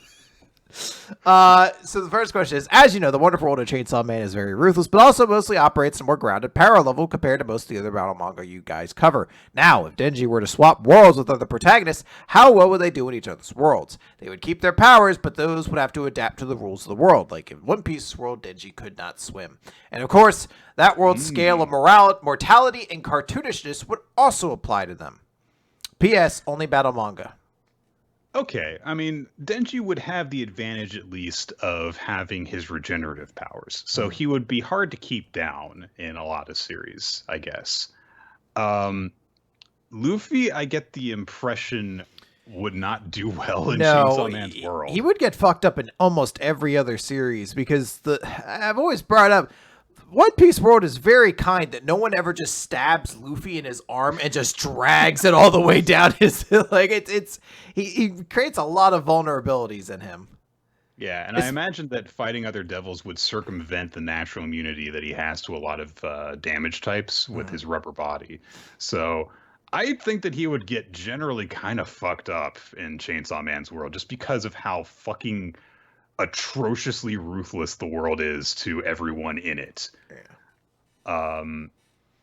Denji in the One Piece world, I mean, he'd do fine, just because a lot of people do fine in the One Piece world when they've got much stupider powers. Yeah. So, the ability to turn into chainsaws, that's on brand enough. Yeah, I could definitely see it. Naruto would probably do a lot better than Luffy in just because he's just so powerful now. Like if he got caught off guard, then he definitely could by a lot of stuff. He would get fucked up, but I mean, like, he's got QB Sage mode bullshit power now, so he would fare a lot better. Denji in Naruto world, which has a power scale that's a lot stronger, he probably wouldn't do quite as well. He would, again, be really hard to keep down because he could just keep regenerating and stuff like that. But Shikamaru has demonstrated that you can kill an immortal person. So he would probably get taken out by someone eventually who would just keep him from pulling his ripcord. So, what others do we want? Black Clover. I think generally Asta would do, because you're working in the logic that Asta's sword could negate people turning into devils. True, yeah, that'd be a big thing. And also, like, he actively works out and exercises and stuff a lot, so I think that actually fits in with the kind of stuff that happens in Chainsaw Man, where people have to just train like regular people in order to get better, generally speaking, unless they just bullshit their way into making a new contract. So. Yeah, so as key too, so we'd be able to predict people's abilities and things like that. Yeah, that'd be very helpful. Yeah. Actage, I mean, I don't know how great it he said only battle manga. But this is a type of battle, Chris. Shit, you're right. Go for it then. Kay would do great. I mean, have you seen her? She would give Makima a run for her money. She is fucking ruthless and psychopathic. Do we want to do any more? No, I think we covered most of the ones in there. Cool. All right, I found a new email with questions in it. So. Okay. Wait, hang on. This might actually be a question. It's just so there is a question about conditions on Patreon and stuff like that, but that's from like a year ago. And then it says also read Chainsaw Man cowards. Never. So I guess I do have to keep. Wait. Questions from Pheasant Tail again. Ha! Okay. Dear Nick, lives in a state where nearly a fifth of the population speaks Spanish, but has no idea how to pronounce bat in Spanish. Friedman. That's not my fucking name, so fuck you, Pheasant Tail. Ouch. And Chris actually has Spanish heritage, but also doesn't know how to say it, Larios. Nope. You know that. All in good fun, guys, but seriously, it's pronounced more like Murcielago. Okay, if you say so. It was not a vocabulary word that came up in any of my classes, so that's what you get when they're trying to teach you how to do imperfect tenses of verbs instead of more nouns. Got it. Nailed it. Don't let anyone tell you differently, Nick. Steamroll over them if they start saying you're wrong. Yeah. Well, no, I'm not saying you're wrong. I believe you, but that is why. No, they're wrong. I'm going to tell you how to do this, Nick. You just say they're wrong, and you keep going. You don't. Look, you lots don't of people are saying they're wrong. I'm not saying they're wrong, but a lot of people are saying that they are wrong. So anyway. The first question is more of a challenge, I guess. Rate your regular manga from least to most pervy. Okay, let's get the list up, I guess. So least pervy.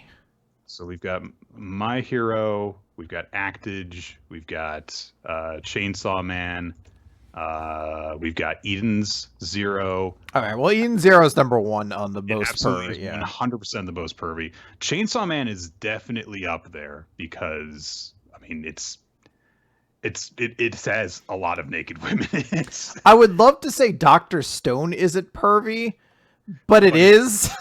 It's like Boichi draws it, so it is by that nature. All right, no. I would say the least pervy series so far is Mashal. That's Spy Family. Oh yeah, Spy Family. Well, maybe not. There's a little bit there with Yor, not a ton, but there's a little bit. Based purely on the fact that there has been no hint of sexuality existing in the world of Mashal. Yeah. Also, Magu-chan. Magu-chan, maybe Magu-chan actually might be the number one. It's more pure than Mashal. So yeah, because Doubt likes girls. Yeah. Well, no, wait. Ren likes a girl. Damn it. Shit. He likes a girl in the way that a middle schooler likes a girl, as opposed to Doubt, who is older and gets nosebleeds and is a weirdo about it. So okay. So Mashal is pervier than Magu-chan, which is at the bottom, and then Spy Family, just because adult women exist. I want to say Actage after that because I don't think that there's one that's in between those two. And there is Boruto might. I think Boruto might fall a little bit in there. I think you're right. Yeah. So we'll put Boruto, which does have Sarada's stupid heel shoe things, but that's pretty much it. So, am I missing anything between that? I think that My Hero comes after that, and that's a big jump up from Active to My Hero because there's women in form-fitting outfits. There's all the recurring jokes about Midnight and Mount Lady. That's going straight from some occasional sexuality to weird, deliberate. I would say before that jump, then Time Paradox Ghost Rider. I am kind of like I do keep neglecting newer stuff Yeah. as we're going through this. You're right. Time Paradox Ghost Rider, then My Hero. That's probably One Piece. One Piece is horrendous. Yeah. It comes and goes, but then I would say it's probably Dr. Black Stone. Clover. Well, yeah, actually, it's probably Dr. Stone. Because I'll be honest, Dr. Stone, I think, might even need to be lower. Because while Boichi is perverted, Inagaki isn't. Really? Yeah, he just kind of like leaves openings for Boichi to He's put kind of like, do what you want, man. I don't care how big you make their tits. Go for it. So it's either Dr. Stone One Piece or One Piece Dr. Stone. So I would say probably Dr. Stone, then One Piece. From least pervy to most pervy? Yeah, like One Piece is a little more pervy than that. So Time Paradox Ghost Rider, then My Hero, then Dr. Stone, then One Piece. Yeah, and then Black Clover. Black Clover at times feels like it doesn't have it at all, and then there's a couple then you remember like the 3 girls had that giant bath scene, and you're like, oh yeah, sometimes it is in that series. So I'll put that there. Then we've got Eden Zero. We know is the perviest. Yeah. So it's down to Bone Collection or yeah. Chainsaw Man. It's probably Bone Collection and then Chainsaw Man. But Chainsaw Man's perviness is more tasteful, if that makes sense. Well, and I also think it fits more in line with the tone of the series of just being like more, not more adult, but more M-rated. Yeah. I think in general. Whereas Bone Collection, it's like it very much is like boobs. Yeah. So, all right. So I think that and then we never learn down beneath. Well, it's just it goes beneath Eden Zero. It's the pervious series in Jump, but Eden Zero far surpasses it. It is definitely, and it has the most straight up like girls are undressing, girls are bathing, girls are at the beach. Just scenarios made specifically for girls to be in states of undress. I will clarify my point. It is the pervious series we read. Ayakashi Triangle would 100% be number 1 otherwise. Yes. And if we were doing this sometime in the future, when all those other series failed and Ayakashi Triangle is still going, for the very same reason, it would be above the other Jump series. Okay, so that leaves our rankings for series that we read right now from least to most pervy: Magu-chan, Mashle, Spy Family, Boruto, Actage, Time Paradox Ghost Rider, My Hero Academia, Dr. Stone, One Piece, Black Clover, Bone Collection, Chainsaw Man, We Never Learn Eden Zero. That definitely seems like a constant like slope to me. Yeah. So, all right, I'm actually very proud of how we managed to lay that out. There is another question here from Pheasant Tail. Okay. While thinking about bands that could be potential stand names, I thought of Smash Mouth, which was very, and I just kind of assumed the idea of a stand that punches the opponent in the kisser over and over again. I was very amused at the idea of a stand that just punches the opponent in the kisser over and over again. What other bands, songs, albums can you think of either that have or haven't already been used in JoJo that would be hilarious if the stand power were just a very literal embodiment of the name? Because I've been thinking of interesting ones that haven't been. Iron Maiden is a great one.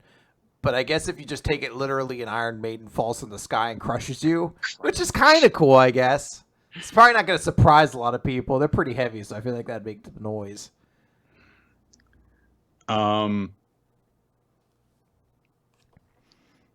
Surely Five Finger Death Punch has been done in JoJo, right? No. Sure. No? Yes. No, I don't think they've done a Five Finger Death Punch.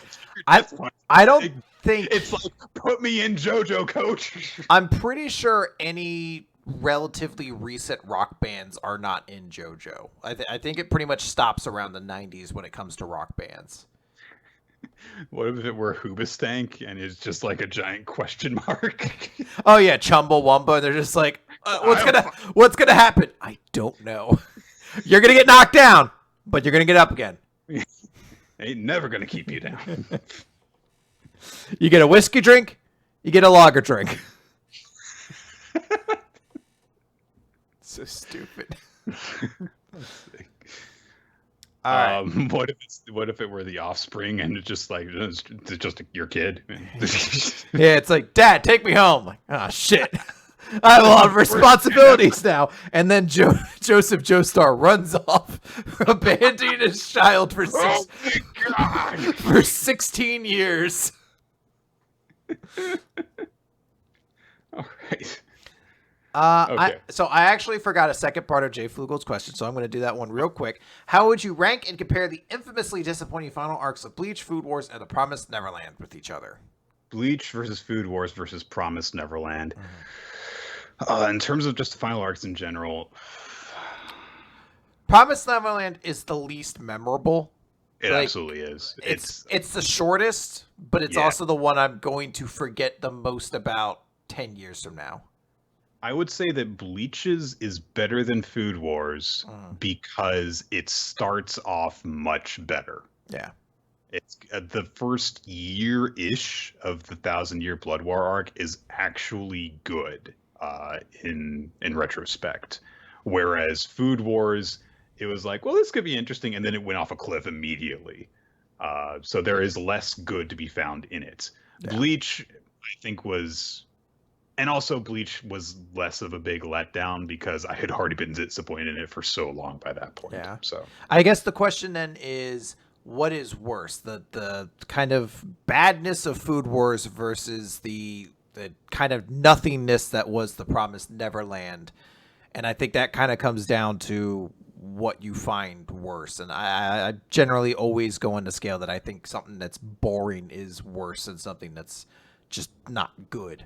So I'd probably rank it like Bleach, Food Wars, Promised Neverland. yes, there you go. All right, and then to actually do a question, we have Jelly Elfson here with: do you still buy actual books, manga or otherwise, or is it all digital now? I do occasionally buy books. I definitely read a lot more stuff online now than I read print. But there are, and when I buy manga, it is because like I know the series and I know I really like it and I want to support it and I want to have it on a goddamn bookshelf. So that's what I did with like Astra. I was collecting World Trigger volumes for a little bit. I got the 2 My Hero Academia volumes that cover the best part of the series, which is where Jiro gets to do stuff. So that kind of thing. The only other books that I tend to get do tend to be stuff that I get like on Kindle if I just want to have like a book that I'm interested in reading and I want to check out. It's like, okay, I'll just get this on this thing instead of just ordering it and waiting for it to show up. When I get a physical book, it is something that I literally want to have a physical copy of for a specific reason, as opposed to I want to read this. So yeah. I'll say when it comes to manga, I don't purchase physical volumes anymore. It's actually been something that I've spent a very long time getting rid of physical volumes, so I've curbed a lot of them. Like I've given away my entire One Piece collection at this point.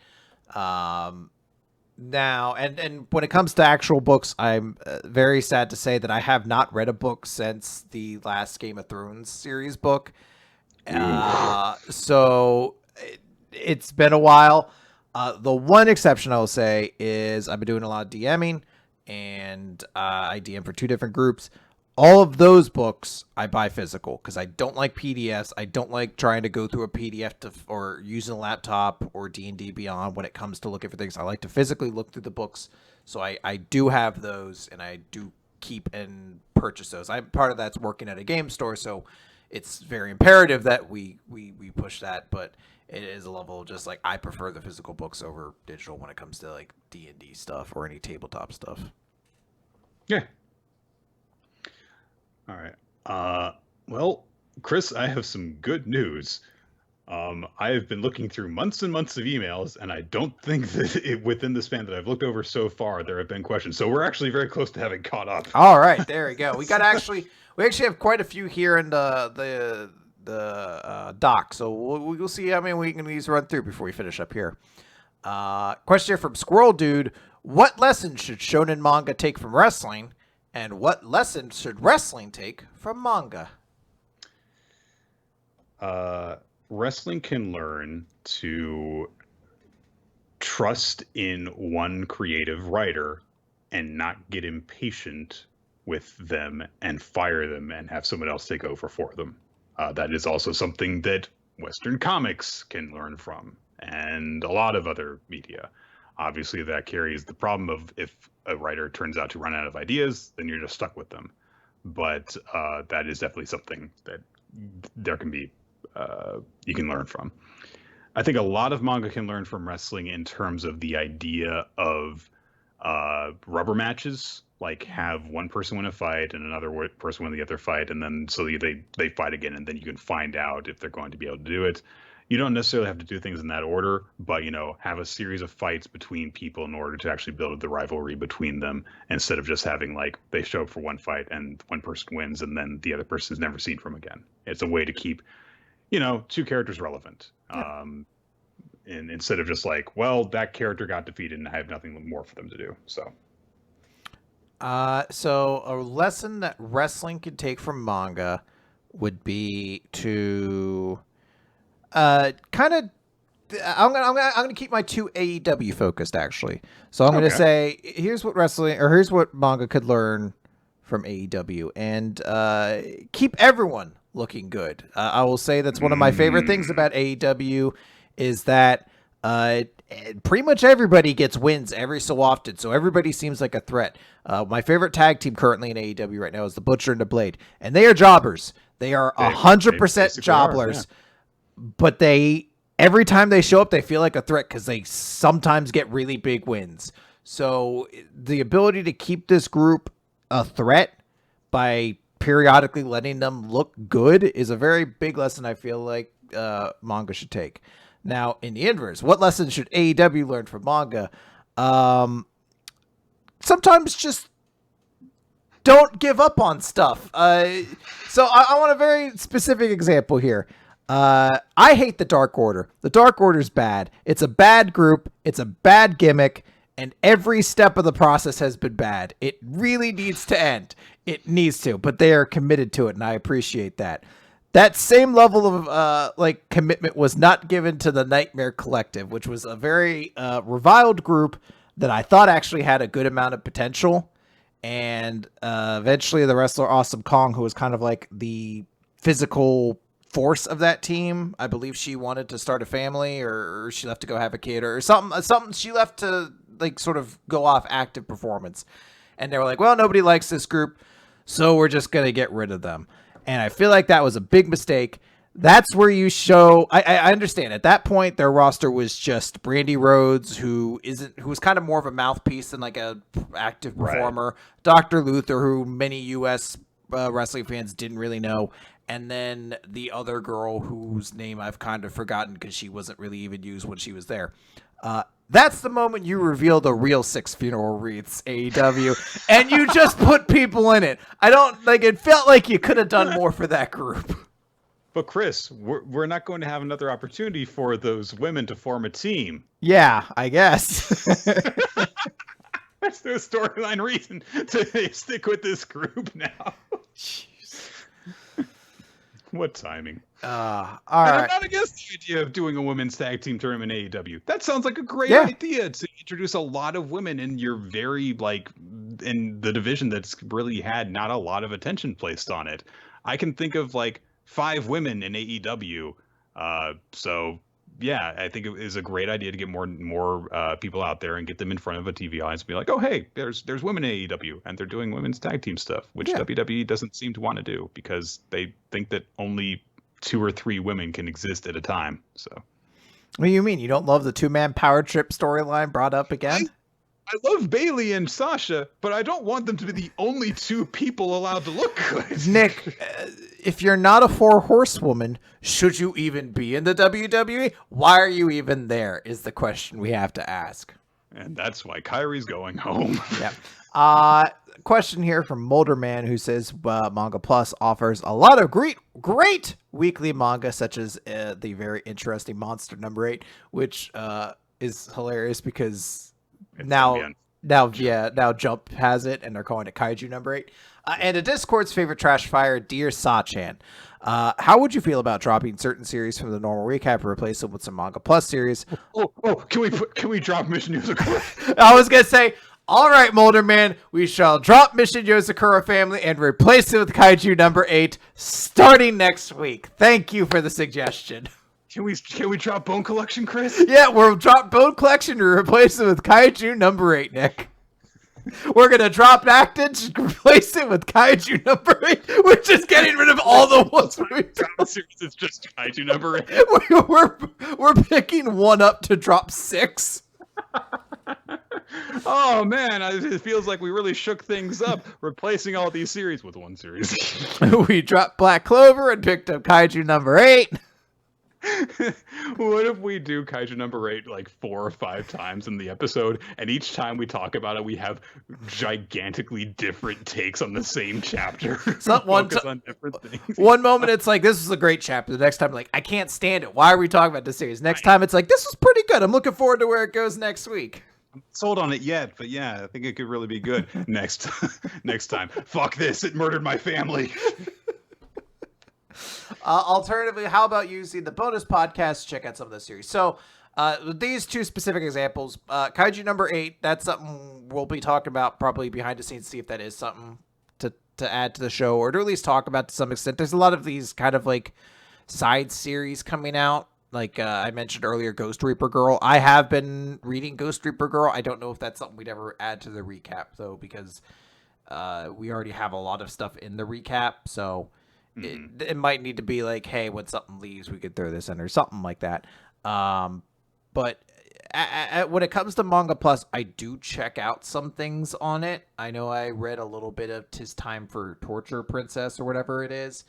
And there's some good stuff. I legitimately don't enjoy reading from the Manga Plus app. I really don't like scroll. Yeah. I just don't like up to down reading. I really like the left to right, or right to left, rather. I don't like the up and down scrolling, and how also certain means of scrolling it doesn't let you do. So like I think you can't page down is the thing about it that annoys me, and that's a big way of how I read vertically formatted online readers like that. It's like if we're going to read like a webtoon or something like that, I want to be able to just scroll through the whole thing. As opposed to like I've got to either wait for the down arrow to do it, or I've got to use the scroll wheel, or I've got to use like click on the scroll bar and drag it. I can't remember what all it allows, but it doesn't include the ones I primarily use. So I guess I could say to the idea of using bonus podcasts, that's definitely an idea we can keep in mind for the future.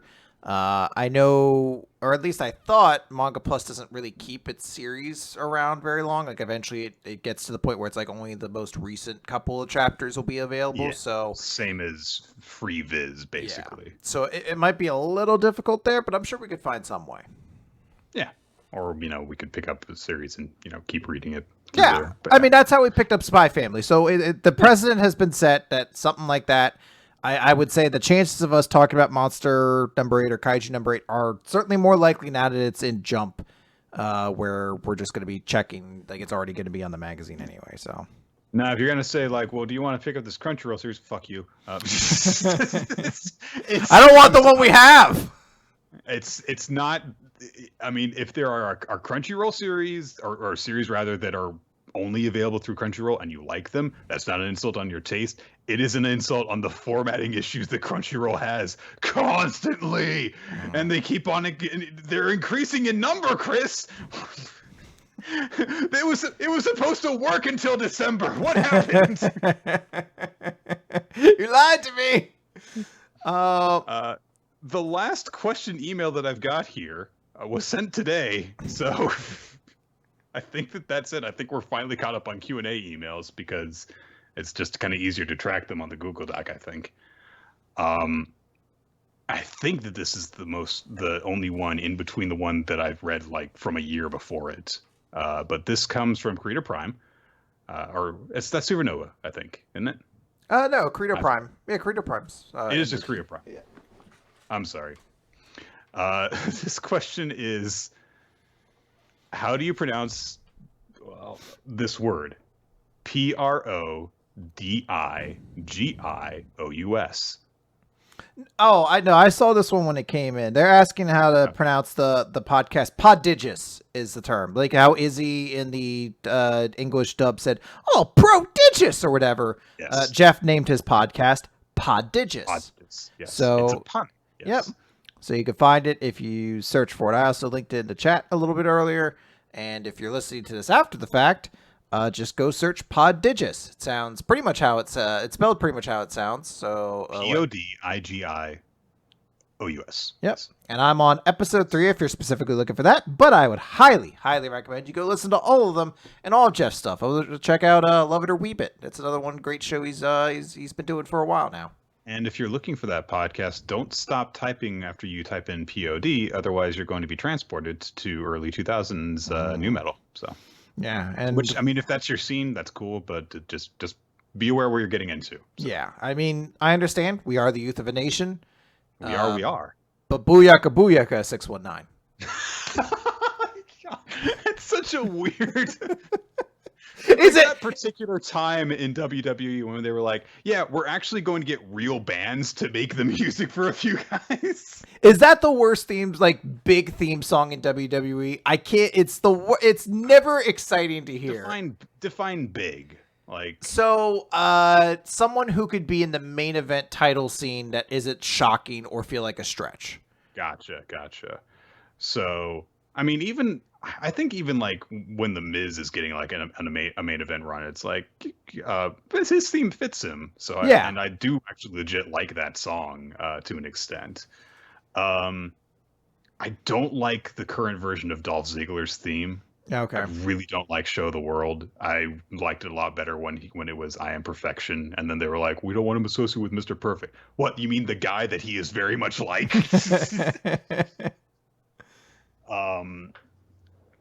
Beyond that, I still don't like Drew McIntyre's all saxophones theme. It sounds like a theme that's meant to get under your nerves, and now he's a big babyface. Yeah, that's actually probably the worst one. It's not particularly, and it doesn't have like the Stone Cold like glass shatter or like just that instantaneous like couple notes that like, oh, this is who's coming out. I'm so excited. It just sounds annoying, as you said. Yeah, it's just one of those things where it's like, well, if he's going to be your big guy, then can you just give him the big deal treatment with the entrance and stuff now? Yeah. That'd be nice, So, and like Brock Lesnar's theme was already just kind of like it sounded good enough already. Yeah. So you don't mind that, but Batista didn't always used to come out to I walk miles into this pit of danger. They had to actually make that song for him. And I think he won the world title before he even got it. Probably. So, I think there's still time for Drew. There's still time for Drew. There's still time for them to just realize, you know what? Broken Dreams is a better song. So couple questions here from Loom Ranmayasha. Hey there, Nicket of Time and Roggen Rolla T. There's some questions I haphazardly thought of and figured would make for some fun answers. So first question, what Pokemon would have made a better Digimon and vice versa? Ooh. So interesting. I know the answer for Pokemon, and it's Solgaleo from Sun and Moon. Every time I see that Pokemon, I always just assume it's like a Leomon evolution, like a cool big Leomon evolution. For Digimon, I'm tempted to say Pumpkinmon. I can see that. The one that's he's got the jack-o'-lantern head and then the sewn together doll body, the axe sticking out of the pumpkin.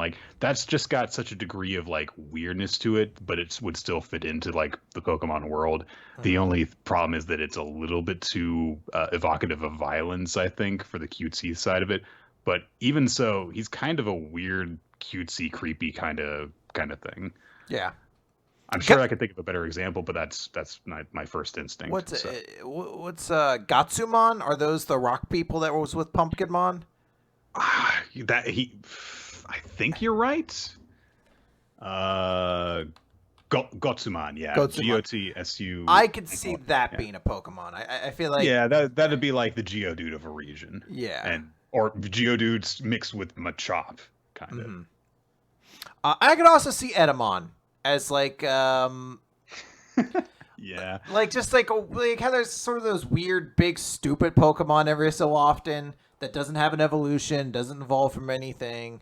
I could see something like that.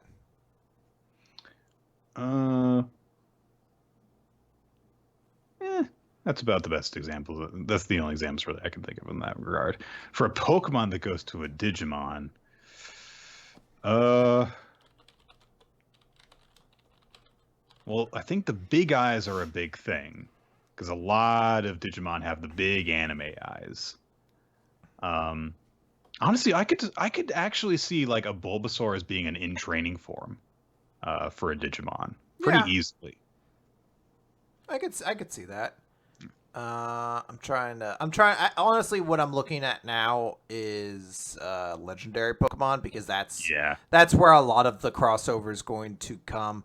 Oh God, Reshiram, and honestly, both of the dragons from Black and White Yeah. kind of have that Digimon look. Almost all of the legendary dragons from Gen 4 onwards kind of have that, where there's a lot of like big design choices to them. Some of the Golem legendaries would probably do it. Like I could definitely see like Registeel being a Digimon, Okay, yeah, I could see that. even though it defies the one that I mentioned of big googly eyes. But I always forget that there is. Nick, I want you to search up the Pokemon Calyrex. Calyrex. Calyrex. And I don't want you to tell me if you think it's a Digimon. I just want you to laugh when you see it. Um. What the fuck is that? This is my brain. I stopped to remember, and I was like, it's kind of like a deer Pokemon. No way, it only has 2 legs. Like, I know the idea is that it's psychic, so it's got a big brain, and it's grass, so it's also a flower bulb, but that looks so fucking stupid. He looks so serious. This is my sleep paralysis. Its ability is unnerve. That's appropriate. That's what my sleep paralysis demon is gonna be. It's just him floating over my bed, just being like, "You want something, bitch? You want to mess with me?" I want this dude to show up like you're in a lab, and it's like this lab's been doing evil things. Oh my God, Calyrex is broken out, and he smashes through a door, and he's just like, "Humanity must fall." And you're just sitting there, you're like, why are his legs so big? Why are his legs so long? Like he's announcing all of his evil plans, and you're just not listening to him, even though he's like psychically speaking directly into your brain. He's like, man, that thing looks fucking weird. Like, I don't get it. Is he supposed to be like a deer or something? What's with the face? Why are his legs so long, but he has little tiny baby arms? Shut up, man. He's gonna fucking get. Man, he does have baby arms. What the fuck?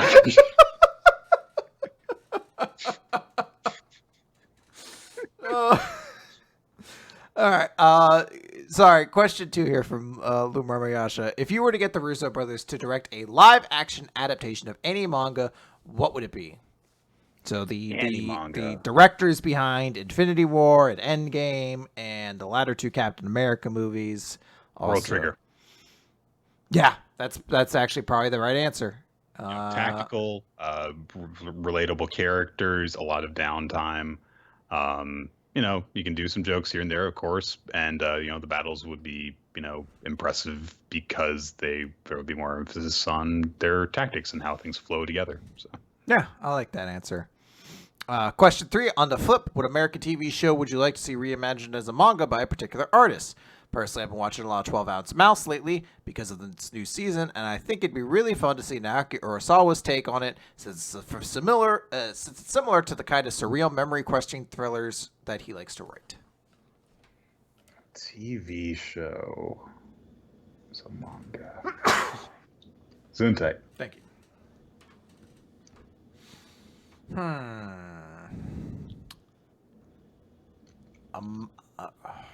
American TV show reimagined. I feel like we may have answered something similar to this at one point before. And I'm trying to think of something relatively recent that I'd be like, oh, I'd be kind of curious to see this. I mean, it's not. All right, ignoring the idea that American TV series might also already be based off of something, Right. because that's a lot of American television, unfortunately, recently. I will say I would be very interested to see The Witcher, like just based off that. And I'm trying to think who would be really, really fun to have it. And I'm trying to think of like a mangaka who maybe almost like an Inagaki. Someone who knows how to have no, that's a little too silly. Maybe like a Fujimoto then. Maybe something like that where you can have fun with it. You know how to have like goofy characters involved and levity and some romance, but you're also going to be able to gore. Yeah, there's going to be some blood and all sorts of zany stuff like that. I'm also trying to think of shows that I've watched recently. Like I watched Umbrella Academy recently, but that's already a comic book anyway. Yeah, well, that's what I mean. Like there's so much of everything is based off of something initially. Yeah. I'm currently watching Unbreakable Kimmy Schmidt, but it's so good. It is very good, and also like finally we found a series on Netflix that we don't just Netflix. It's like, hey, let's watch an episode or two of this, and it's like it stays fresh and stuff. Yeah, so it's very good though. Yeah.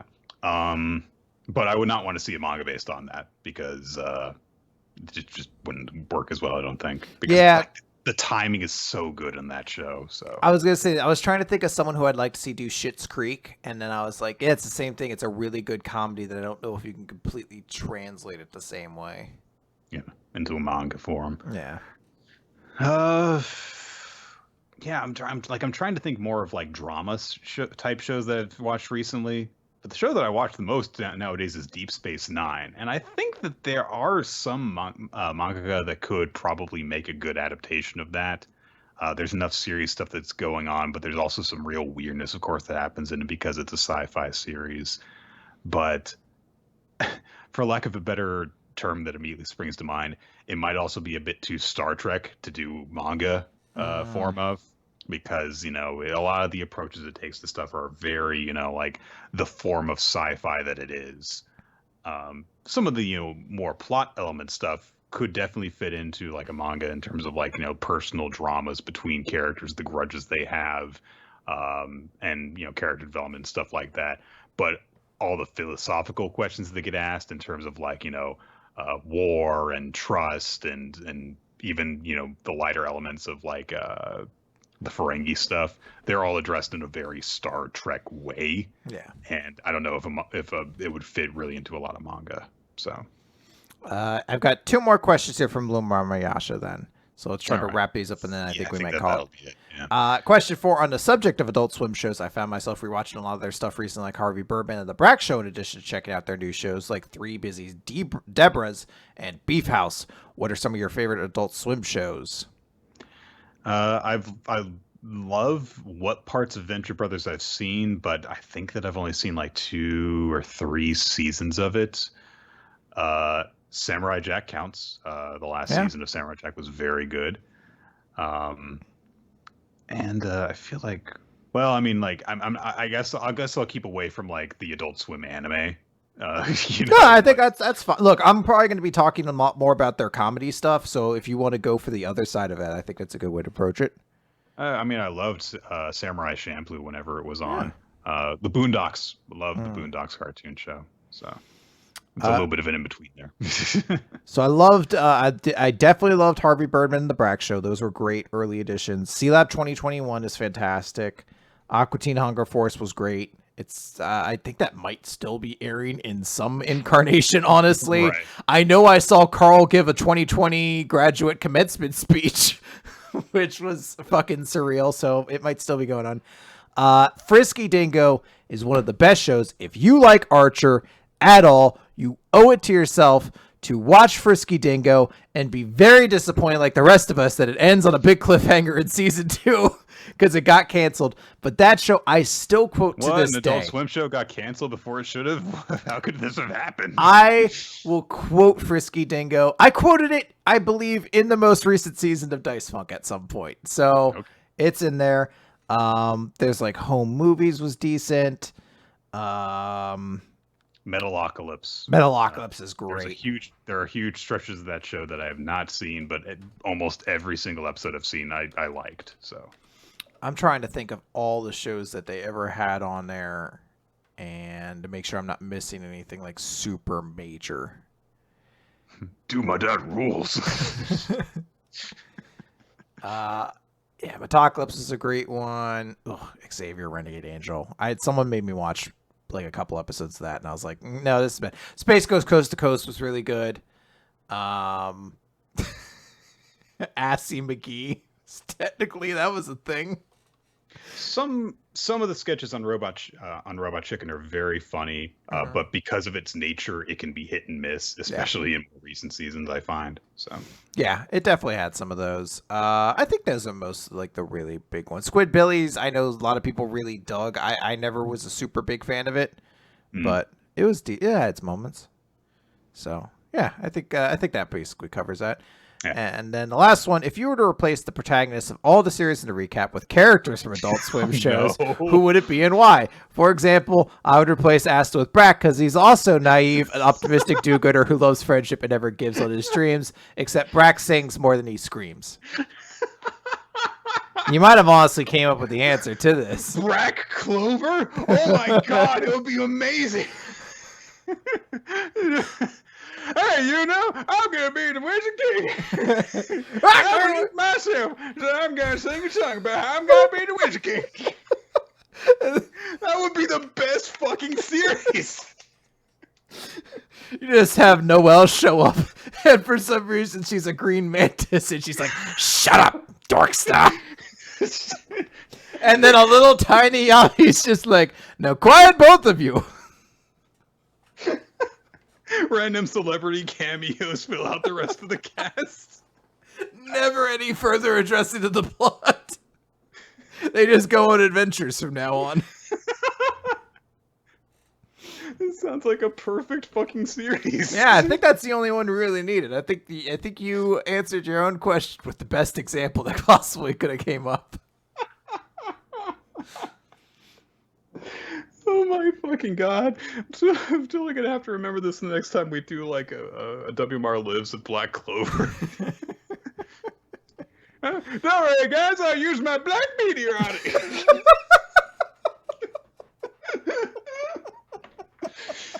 Oh my fucking god. Oh shit, that's great. Well, it's a good thing we decided to end on that one anyway, because I don't know if there's any coming back from it. No. All right, guys. Thank you for sending in your questions. Hey, the Google Doc that Ninja Extra Guy maintains is a great way of us keeping track of these because it puts them all into one list as opposed to me having to dive through the archives to find people who actually ask questions and potentially missing some of them. Yeah. But you can still send in questions to weeklymangarecap@yahoo.com for the next Q&A episode and use the Google Doc, which can be found on the Discord server to submit your questions. And also it's a great way of just, keeping track of a whole bunch of other stuff that is associated with the podcast, stuff that we've covered, stuff that we're going to cover, recommendations that we've received, chime in on those. And hey, while you're on the Discord server, partake in the Discord server. People talk about the recommendation we're talking about. They have just general discussions about everything geeky stuff. There's a role-playing sub-forum. It's just a great way to just occasionally like, hey, what do you think of this? And we're occasionally on the Discord server and we'll just answer. So. And beyond that, thank you to Infamous Planet for creating the special frame for the visual version of the stream. To Wednesdale Cheddar and Milo Jack Stillitz for making the opening theme of Weekly Manga Recap, to all the people who support us on Patreon, and you, the viewer, right now listening to this. Oh, yes, you. Excited. I was like, me? Oh, never mind. Yeah. I'm one of and thank you to you, Chris, who without you, this show would not exist. So, hey, but thank you to you.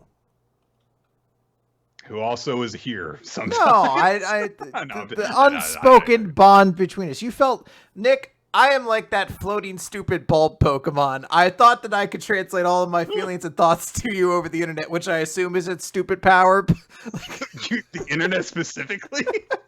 I want to see. Hold on. What the fuck was that stupid Pokemon's name? Oh no, I've already dropped it. Calyrex, that's hold on. Calyrex movie. Did this motherfucker show us the bad guy of Pokemon? I want to see this ominous, stupid thing floating down from the sky like foolish mortals. It's like Mewtwo again, but lamer. But much shittier. Can you imagine if there was the entire plot of Mewtwo's revenge, but with Calyrex instead? It was like, is that a Pokemon? What's wrong with its head? Jesus Christ! I'll kill you psychically. I'll do it. Like, do you want to capture? Do you want to capture this guy? Not really. He looks lame. I hate this thing. And literally, there's because every generation, the people are going to come out that are going to be like, hey, Pokemon's designs get bad, and you always come with like, you know what? Gen 1's designs weren't great. There's some really strong ones. I don't think Pokemon's designs get worse. And then you can immediately shut down that argument by showing me this one, and I'm like, oh yeah, no, it's terrible now. Good night, everyone.